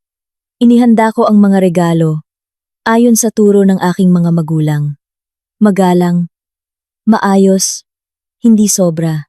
Isang maliit na garapon ng bird's nest, isang kahon ng tsaa, sariwang prutas, at ilang cake para sa mga pamangkin. May ugali akong suriin ulit ang lahat. Kaya bago balutin, tiningnan ko ulit ang listahan. Baka may kulang at gawing dahilan para sa panunumbat. Tanghali na gumising si Marco. Nagbihis siya, nagpabango, at mas matagal na tumingin sa salamin kaysa karaniwan. Tinitigan ko siya at natawa. Sa isang mapait na paraan, kayang ayusin ng tao ang buhok sa loob ng 3 minuto, pero hindi kayang ayusin ang puso sa buong buhay. Lumabas siya at nakita ang mga regalo. Bakit ang dami nito? Formalidad lang naman yung event na yan. Maikli akong sumagot. Hindi gusto ni na tatay at nanay ang formalidad. Gusto nila ang katapatan. Nagkibit balikat si Marco. Hindi na nagsalita. Umiiwas siya sa usapan. Tulad ng isang taong umiiwas sa bayarin. Bandang 8:30, tumawag si Nanay Loida. Pinapabilis kami. Sunduin niyo ako. Maaga tayong umalis para makarating sa tamang oras. Matigas ang kanyang boses. Parang nag-uutos. Hindi ako kumontra. Dinala ko lang ang mga regalo sa kotse. Hindi kalayuan ang bahay ni Nanay Loida. Lumabas siya suot ang isang madilim na kulay na Filipiniana. Maayos na nakapusod ang kanyang buhok. May dalang bag na para bang may inihanda na siyang script. Pag-upo sa likod, agad niyang sinulyapan ang mga regalo sa harap at nagtanong ng may panunumbat. Ito lang? Mayaman ang balae, pero ganito lang ang dala? Baka pagtawanan tayo ng mga tao. Nakatitig lang ako sa kalsada. Kalmado akong sumagot. Naaayon po sa kaugalian ng mga regalo. Nay, hindi po kulang. Suminghal si Nanay Loida. Gaano ba karami ang naaayon sa kaugalian? Ang iba, pag nagdala ng regalo, isang malaking kahon ng bird's nest. Imported na inumin. Makapal ang sobre. Hindi ganitong maliliit na bagay. Hindi ako lumingon. Mahina ko lang sinabi. Mas pinapahalagahan po ng pamilya ko ang mabuting intensyon kaysa sa palabas. Sumulyap sa akin si Marco sa harap. Tapos sinabi sa kanyang ina na parang gustong magpalusot. Nay, si Angela po kasi, detalyadong tao. Siguro iniisip niya na ganito ang gusto ng biyenan niya. Ang salitang siguro iniisip niya ay parang pagpasa ng responsibilidad na para bang ako ang nag-imbento at siya ay nadamay lang. Hindi ako sumagot dahil alam kong kung magsasalita pa ako, magkakaroon ng dahilan si Nanay Loida para pagalitan ako dahil sa paglaban sa biyenan. Umarangkada ang kotse sa highway. Matraffic sa Manila tuwing umaga. Naghahalo ang ingay ng mga motor at busina. Tinitingnan ko ang kaguluhan sa labas at nag-isip. Bawat tao ay may sariling pasanin. Ang pagkakaiba lang, ang iba ay nagpupunyagi para sa isang subong kanin. Ang iba ay nagpupunyagi para sa karangalan. Si Nanay Loida sa likod ay hindi pa rin tumitigil. Patuloy siyang nagrereklamo. Ang ibang manugang. Bagong kasal pa lang. Alam na ang lugar. Marunong kumuha ng loob ng biyenan. Ikaw, lahat kinukwenta. Kahapon, pinapa-withdraw ko ang 5 milyon na savings mo, kumontra ka pa. Narinig ko ang salitang alam na ang lugar. At naramdaman kong napakapait. Ang alam ang lugar sa bibig niya ay hindi nangangahulugang alam ang tamang asal, kundi alam kung paano magbigay. Pinanatili ko ang aking boses. Hindi po ako kumontra, Nay. Ayoko lang pong gumawa ng bagay na hindi transparent. Tumawa ng sarkastiko si Nanay Loida. Transparent para saan? Ang babaeng kuripot. Makitid ang puso. Makinig ka, ang lalaki. Kailangan ng asawang kayang sumuporta, kayang magsakripisyo. Kung makakuha ng tulad mo, baka magsawa. Hinigpitan ko ang hawak sa manibela. Hindi ako takot sa banta ng pagsasawa. Nahihiya lang ako para sa taong gumagamit ng salitang iyon para piliting yumuko ang iba. Hindi ako nakipagtalo. Pumili ako ng ibang paraan. Ang paraan ng isang may-ari ng negosyo. Kapag nakakakita ng panganib. Isinuot ko ang isang earphone. Binuksan ang cellphone sa silent mode. Mabilis na gumalaw ang aking mga daliri. Nagpadala ako ng mensahe sa warehouse manager sa main branch. Sir, mula ngayon, itigil muna ang pagpapadala ng mga produkto para sa Karya Baskara. Ang mga delivery receipt na hindi pa bayad o walang patunay ng pagtutugma ng utang, i-hold muna. Kung may tumawag na humihingi ng produkto, i-report sa akin. Tapos, nagpadala ulit ako ng mensahe kay Miss Tess sa accounting. Miss Tess, ilak lahat ng credit terms para sa Karya Baskara. I-print ang listahan ng mga utang, kasama ang mga patunay ng pagtanggap. Kung may joint account o special power of attorney na may kinalaman kay Marco, pakiipon ang data para sa akin. Hindi ako nagsulat ng mahaba. Nagbigay lang ako ng malinaw na utos na kayang kontrolin. Ganyan dapat ang negosyo. Hindi dahil malupit, kundi para iligtas ang sarili. Biglang nagtanong si Marco, nakatingin pa rin sa kalsada. Sinong tinetext mo? Maikli kong sinagot. Mga taga-tindahan. Kumunot ang noo niya. Anong text? Ayokong magkaroon ng problema. Hindi ako umiwas o nagkwento tungkol sa utang. Tumingin ako sa kanya. Kalmado ang boses ko. Nag-uutos lang ako. Para wala ng problema. Narinig ito ni Nanay Loida sa likod at agad na nanumbat. Pupunta sa isang family event. Pero puro utang pa rin ang inaasikaso. Babae talaga. Puro pera ang nasa isip. Ngumiti ako ng bahagya, hindi isang masayang ngiti, kundi ngiti ng isang taong nakakaunawa ng katotohanan. Palaging pinipintasan ng mga tao ang hindi nila makuha. Mahina akong sinabi, mas para sa paalala sa sarili kaysa sa pagsagot sa kanya. Ang pera ay hindi lahat, pero kung walang transparency, maaari nating mawala ang lahat. Lumiko ang kotse sa isang mas tahimik na kalsada. Dahan-dahang nag-vibrate ang cellphone ko. Mensahe mula kay Adrian. Mabilis akong sumulyap. Binasa lang ang notifikasyon na lumabas. Ate, yung numerong kagabi, may koneksyon sa transfer sa isang account na may pangalan ng isang tao sa loob ng Karya Baskara. Mas malalim ko pang hinuhukay. Sapat na ang isang linyang iyon para manlamig ang likod ko. Pero hindi na ako nagulat tulad kagabi. Ngayon, kakaiba. Napaka-aware ko. Masakit, pero nalampasan ko na ang yugto ng pagbagsak. Pinatay ko ang screen, itinago ang cellphone, at nag-focus sa pagmamaneho. Sumulyap sa akin si Marco. Lumambot ang kanyang boses. Kakaiba ka ngayon. Hindi ko siya tinitigan. Gusto ko lang maging tama sa harap ng aking mga magulang. At sa aking sarili. Nagbubulungan pa rin si Nanay Loida sa likod. Pero hindi ko na pinakinggan. May mga salitang kapag pinakinggan, ay magiging sugat. Ngunit kung ituturing na parang ingay lang sa kalsada, mapapanatili mo ang kontrol. Malapit na sa bahay ng aking mga magulang, kumabog ang puso ko. Hindi dahil sa takot sa komprontasyon, kundi dahil sa pag-iisip kay nanay. Si nanay, buong buhay niyang magalang, hindi kailanman nagsalita ng masama sa sinuman. Kung ngayon, dadalhin pa rin ni Nanay Loida ang kanyang matalas na dila para insultuhin ang aking pamilya. Alam kong hindi na ako mananahimik tulad ng mga nakaraang araw. Huminto ang kotse sa harap ng gate, huminga ako ng malalim, inayos ang mga regalo, at bumaba. Ang sinag ng araw sa umaga ay tumatagos sa mga dahon ng puno sa harap ng bahay. Napakaliwanag na nakikita ko ang bawat butil ng alikabok sa hangin at nagbigay linaw din ito sa isang bagay. Ngayon, hindi na ako isang bagong kasal na kayang manahimik lang. Ako ay anak ng aking mga magulang. At responsable ako sa aking sariling karangalan. Kabubukas pa lang ng gate, lumabas na si nanay.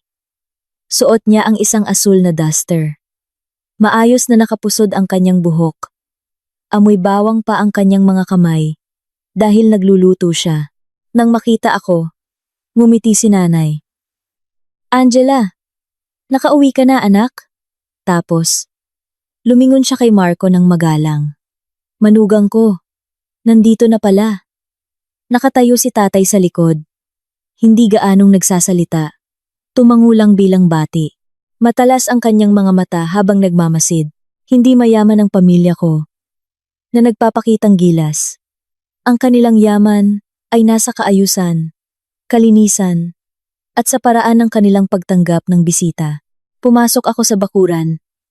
Nakita ang puno ng balimbing sa terrace. Nakita ang lumang kahoy na mesa. na laging nililinis ni tatay tuwing linggo. Biglang nanikip ang lalamunan ko. Gaano man karami ang tindahan na pag-aari ko.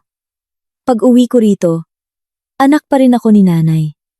Hinila ni nanay ang aking kamay. Halika, maghugas ka ng kamay. Tapos kumain na tayo. Nagluto ako ng paborito mo. Naamoy ko ang sinigang na baboy at pritong isda. May kasama pang bagoong at ensaladang talong. Simpleng pagkain na mainit. Inilapag ko ang mga regalo sa mesa. Nay, tay, may kaunti po akong pasalubong. Isang pangungusap lang ang sinabi ng aking ama. Ang pag-uwi mo lang. Sapat na. Pumasok si Nanay Loida bilang huli. Sinulyapan ang mga pagkain sa mesa na parang isang inspektor. Hindi siya pumuri. Hindi nagtanong kung napagod ba si nanay sa pagluluto, sinabi lang, "Ang dami niyo namang niluto, parang formalidad, pero kakaiba ang tono." Ngumiti pa rin si nanay. "Ah, hindi. Kung ano lang ang meron. Maupo na po kayo, nay." Hinila ni nanay ang upuan para kay Nanay Loida tapos pinaupo si Marco. "Marco, dito ka umupo malapit kay tatay. Para maganda ang usapan ninyo." Umupo kami sa mesa. Sinubukan kong panatilihing normal ang sitwasyon. Sinandukan ako ni nanay ng kanin. Mahinang nagtanong, "Kamusta ka doon, anak? Ayos lang ba?" Gusto kong sabihin hindi ayos. Pero sa harap ng lahat, sinabi ko lang, "Okay lang po, Nay." Tinitigan ako ni nanay. Hindi na nagtanong pa. Pero alam kong naintindihan niya. Ilang subo pa lang. Inilapag ni Nanay Loida ang kanyang kutsara, inayos ang likod. Malinaw ang kanyang boses na parang nagbubukas ng isang programa. "Ganito, Tay, Nay, dapat masayang araw ito, pero may isang bagay akong kailangang sabihin sa harap ninyo." Natahimik ang mesa. Hindi nagsalita si tatay. Dahan-dahan lang na inilapag ang kanyang kutsara at tumitig ng diretso sa kanya. Si nanay, malumanay pa rin. "Opo, Nay." "Sige po." Tumingin si Nanay Loida sa akin. Itong si Angela. Naging asawa pero hindi marunong sumuporta sa asawa. Pinapa-withdraw ko ang savings niyang 5 milyon para sa puhunan ng asawa niya. Tinanggihan niya ako ng harapan. Babaeng kuripot na ganyan. Paano uunlad ang pamilya niya? Narinig ko iyon at nanlamig ang katawan ko. Hindi siya humingi ng paumanhin. Hindi pumili ng salita. Dinala niya ang usapin ng pera sa hapagkainan, na parang isinasampay ang aking damit panloob sa publiko. Natigilan sandali si nanay. Pero nanatiling kalmado. Kung ganoon, kailangan din nating pakinggan ang magkabilang panig. Tumawa ng sarkastiko si Nanay Loida. "Anong panig pa? Pagkasal na, ang pera ay pag-aari na ng dalawa." Gumagamit pa siya ng dahilan. Napapeles at kasunduan, na para bang siya ang boss at ang asawa niya ang empleyado. Inilapag ko ang kutsara. Hindi ko kayang hayaang maupo ang mga magulang ko at pakinggan ang kanilang anak na iniinsulto ng ganito. Tinitigan ko ng diretso si Nanay Loida. Malinaw ang boses ko. "Ganito po, Nay. Ipaliwanag ko po sa harap ni na tatay at nanay. Para transparent, hindi ko po withdraw ang savings. Dahil walang plano ng pagbabayad, walang pruweba ng pautang, at walang malinaw na plano ng cash flow. At bago pag-usapan ng awes 5 milyon, may gusto po akong itanong." Kumunot ang noo ni Nanay Loida. "Anong bagay?" Tumingin ako kay Marco. Direktang nagtanong, "Marco, ang set ng mga alahas na ginto ko. Sabi mo, hiniram mo para sa down payment ng lupa. Nasaan ang pruweba ng DP? Nasaan ang lupa? Kaninong pangalan?" Natahimik si Marco. Ang piraso ng manok sa kanyang kutsara ay huminto sa ere at bumagsak pabalik sa plato. Sumulyap siya sa kanyang ina, na parang humihingi ng tulong. Agad na sumabat si Nanay Loida. "Diyos ko, ginto na naman ang inuungkat. Ang ginto ay pag-aari ninyong dalawa. Hiniram niya. Eh di hiniram. Bakit pinapalaki na parang nawalan ng kayamanan?" Hindi ko na siya tiningnan. Diretso akong tumingin kay Marco. Sagot, "Marco." Nautal si Marco. Inaayos pa ang papeles. Ang transaksyon sa lupa ay mabilis. Hindi kailangan ng komplikadong proseso na gusto mo. Noon lang nagsalita si tatay. Mabigat at kalmado ang boses. Ang negosyong walang papeles. Negosyo ba yan o laro-laro lang, Marco? Namula ang mukha ni Marco. Tumawa siya ng alanganin. Opo. Kukumpletuhin ko po. Mabilis na binago ni Nanay Loida ang usapan. Lumingon sa aking ina. Nakikita niyo po ba ang paraan ng pagtatanong niya? Hindi. Yan paggalang sa asawa. Mayaman ang anak niyo. Kaya minamaliit niya ang pamilya ng asawa. Sinasabi ko sa inyo, ang babaeng tulad nito, puro pera lang ang alam hawakan. Ngumiti ako ng mapait. Pero magalang pa rin. Nay, sinasabi niyong hawak ko ang pera. Pero sino po ba ang palaging humihingi ng pera? Sino ang kumuha ng ginto nang walang paalam? Pruweba lang po ang hinihingi ko. Bakit naging hindi paggalang sa asawa? Nainis si Marco. Tumaas ang boses. Tama na, Angela. Sa bahay pa ng mga magulang mo, ipapahiya mo pa ako. Ang pangungusap na iyon ay parang isang sampal na hindi nakikita. Bago pa ako makasagot, nagpatuloy si Nanay Loida na may mas matalas na tono. Dapat lang ipahiya. Narinig ko. Itong si Angela. Sa labas mukhang magaling na negosyante. Pero hindi natin alam ang puso. Mayaman. Pero tago ng pera. Sino ang nakakaalam para kanino niya itinatago? Malakas na inilapag ng aking ina ang kanyang kutsara. Malinaw na narinig ang tunog. Tinitigan niya ng diretso si Nanay Loida. Hindi pa rin sumisigaw, pero matalas ang boses. Nanay Loida, ang sinasabi niyo po ay iniinsulto na ang anak ko. Pinalaki namin ang anak naming babae na mabuhay ng may karangalan. Ano po ang pruweba niyo? Para magsalita ng ganyan. Itinaas ni Nanay Loida ang kanyang baba. Ang pruweba, ayaw niyang magbigay ng pera sa asawa niya. Ang babae, nagsasakripisyo. Nagtatago siya ng pera. Ibig sabihin, may iba siyang plano. Tinitigan ko ulit si Marco. Ito na ang pagkakataon niyang sabihin ang isang pangungusap para ipagtanggol ako. Isang pangungusap lang, ma. Huwag kang magsalita ng ganyan. Pero hindi siya nagsalita. Nanahimik lang siya at sinabing, Tama na, tama na. Kalma lang kayong lahat. Narinig ko ang salitang kayong lahat at nadurog ang puso ko. Asawa niya ako. Iniinsulto ako ng nanay niya sa harap ng mga magulang ko. At tinawag niya kaming lahat na para bang pareho lang kami ng nanay niya sa isang walang kwentang debate. Naintindihan ko agad. Hindi niya kailangan ng katotohanan. Kailangan niya lang na manahimik ako. Para mapayapa siya, inilagay ng aking ama ang kanyang kamay sa mesa. Kalmado pa rin ang boses. Tatanungin ko ulit. Marco, ang ginto ng anak ko. Kung kinuha mo, kailangan mong magkaroon ng malinaw na pruweba. Tungkol sa 2 milyon, pera ng sinuman yan, may karapatan siyang magpasya. Walang pwedeng mamilit. Tumawa ng sarkastiko si Nanay Loida. Ang dali niyo pong magsalita. Pero ang anak niyo ay pumasok na sa pamilya ko. Dapat sumunod siya sa patakaran ng pamilya ko. Dahan-dahang tinitigan ni Nanay si Nanay Loida. Ang pagsunod ay sa mabuting patakaran, hindi para maliitin. Tinuturuan niyo ang manugang sa pamamagitan ng pamimilit. Pang-iinsulto sa karangalan. Pasensya na po, hindi ko matatanggap ang ganyang paraan. Nakaupo ako doon. Naririnig ang bawat pangungusap. Ang puso ko ay parang pinupunit. Ayokong maging tensyonado sina tatay at nanay dahil sa akin. Pero hindi ko rin kayang hayaang yapakan ang pamilya ko. Tiningnan ko ang mga pagkaing mainit pa. Tiningnan ang sinigang na niluto ni nanay. Bigla akong nasaktan. Niluto ni nanay ang pagkaing ito nang may pagmamahal. Pero ginagamit ito ng iba bilang entablado para husgahan ang kanyang anak. Inilagag ko ang 2 kamay sa mesa. Matatag ang boses ko. Tatay, nanay, hihingi po ako ng pahintulot na magsalita ng diretso para tapusin na ito. Wala po akong utang na bulag na sakripisyo sa sinuman. Isa lang po ang kailangan ko. Respeto. Kung hindi ako nirerespeto ng pamilya ng asawa ko, hindi transparent sa pera, at iniinsulto pa ang aking karangalan, hindi ko na po kayang ipagpatuloy ito. Naging tahimik ang kwarto. Hindi dahil sa hiya, kundi dahil hubad na ang katotohanan sa ibabaw ng mesa.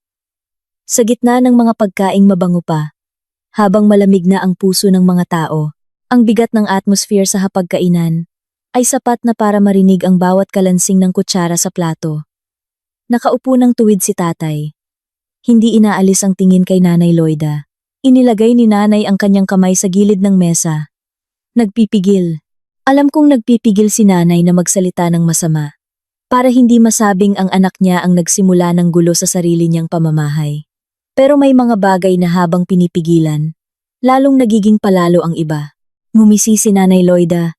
Tinitigan si nanay na parang nakatingin sa isang taong walang alam sa patakaran. Hindi mo kailangang turuan ako kung paano magdisiplina ng manugang. Pumasok na ang anak mo sa pamilya ko.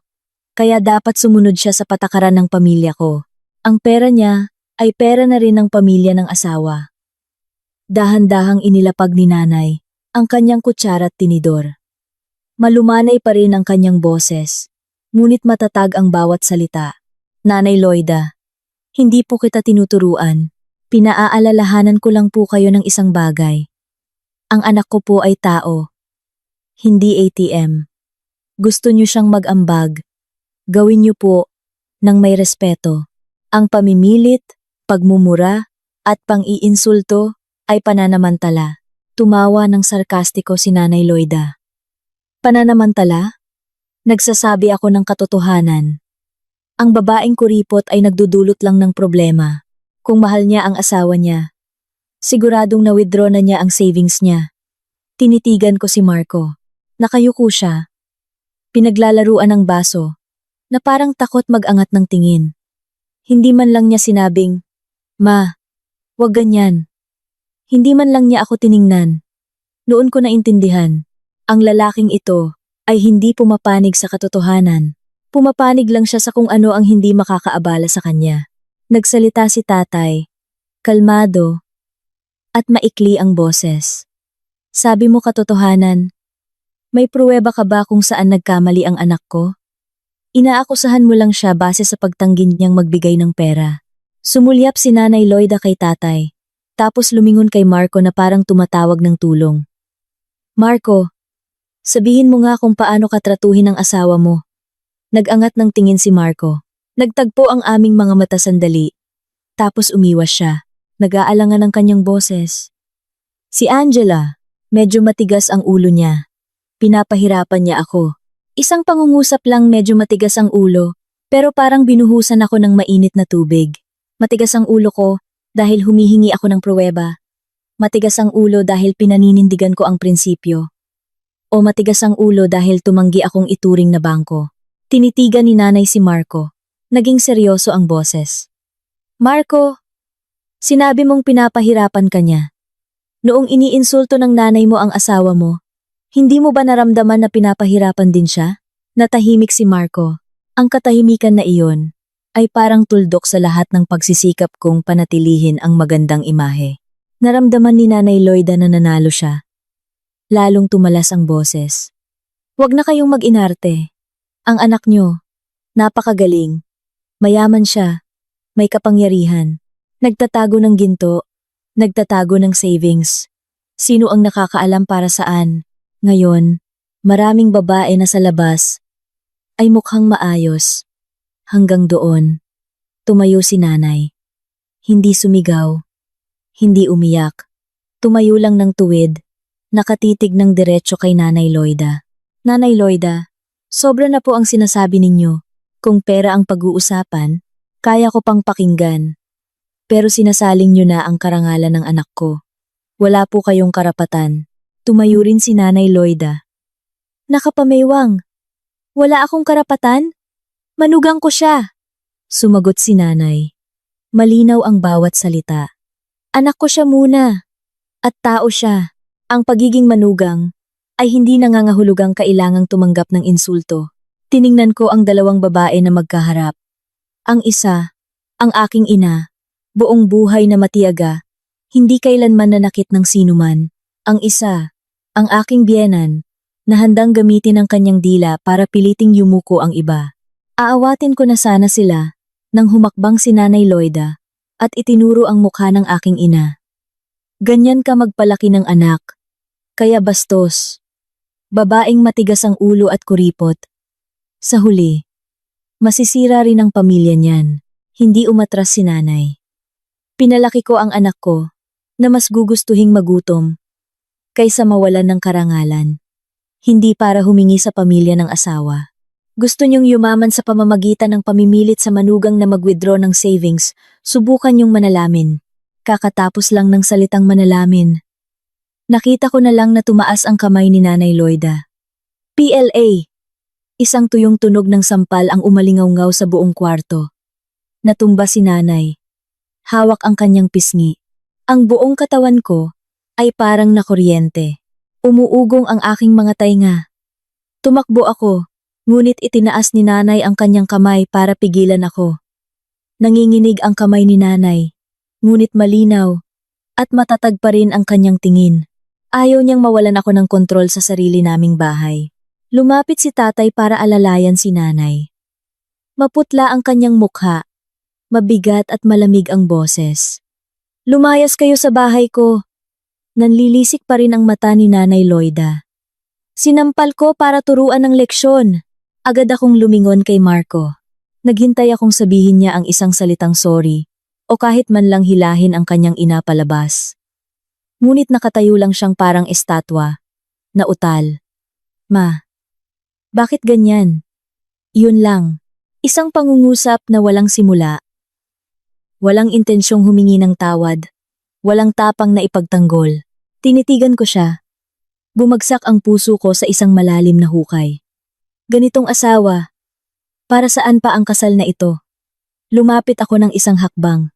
Hindi malakas ang boses ko, pero sapat para marinig ng lahat.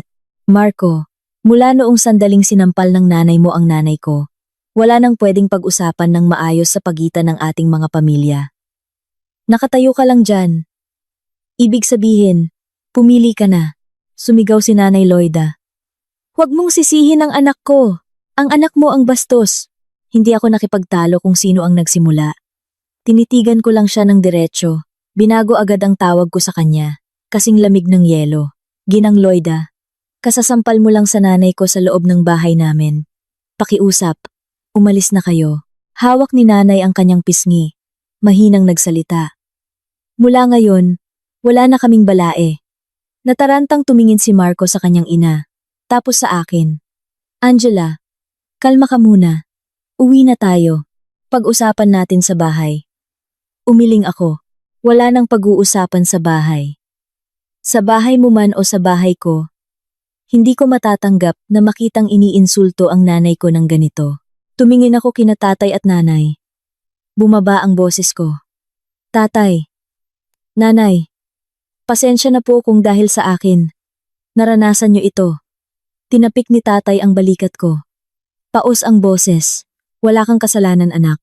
Ang may kasalanan ay ang taong hindi marunong rumespeto. Tumingin ako kay Marco sa huling pagkakataon. Hindi ako umiyak. Malinaw kong sinabi. Maikli. Na parang nagsasara ng isang kontrata. Magfa-file ako ng annulment. Mula ngayon, lahat ng usapin tungkol sa pera, ginto, at utang ay idadaan ko sa abogado. Huwag mo na akong tawaging asawa, dahil masyado mo nang ginamit yan para pagtakpan ang mga pagkakamali mo. Namutla si Marco.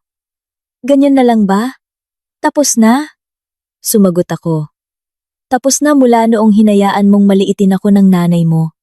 At tuluyan nang natapos noong sinampal niya ang nanay ko. Magsasalita pa sana si Nanay Loida. Ngunit binuksan na ni tatay ang pinto at tumayo doon. Hindi kailangang sumigaw. Sapat na ang kanyang presensya para paalisin sila. Inalalayan ni tatay si nanay papasok. Sumunod ako. Habang dumadaan sa pintuan, narinig ko ang kanilang mga yapak na papalayo. Ang bulong ni Nanay Loida. Ang mahinang pagtawag ni Marco sa pangalan ko. Lahat ay parang alikabok na tinangay ng hangin.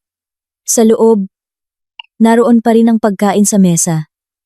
Mainit pa ang sinigang, ngunit alam ko, may mga bagay na kapag nabasag, hindi na maibabalik sa dati sa pamamagitan lang ng pag-init.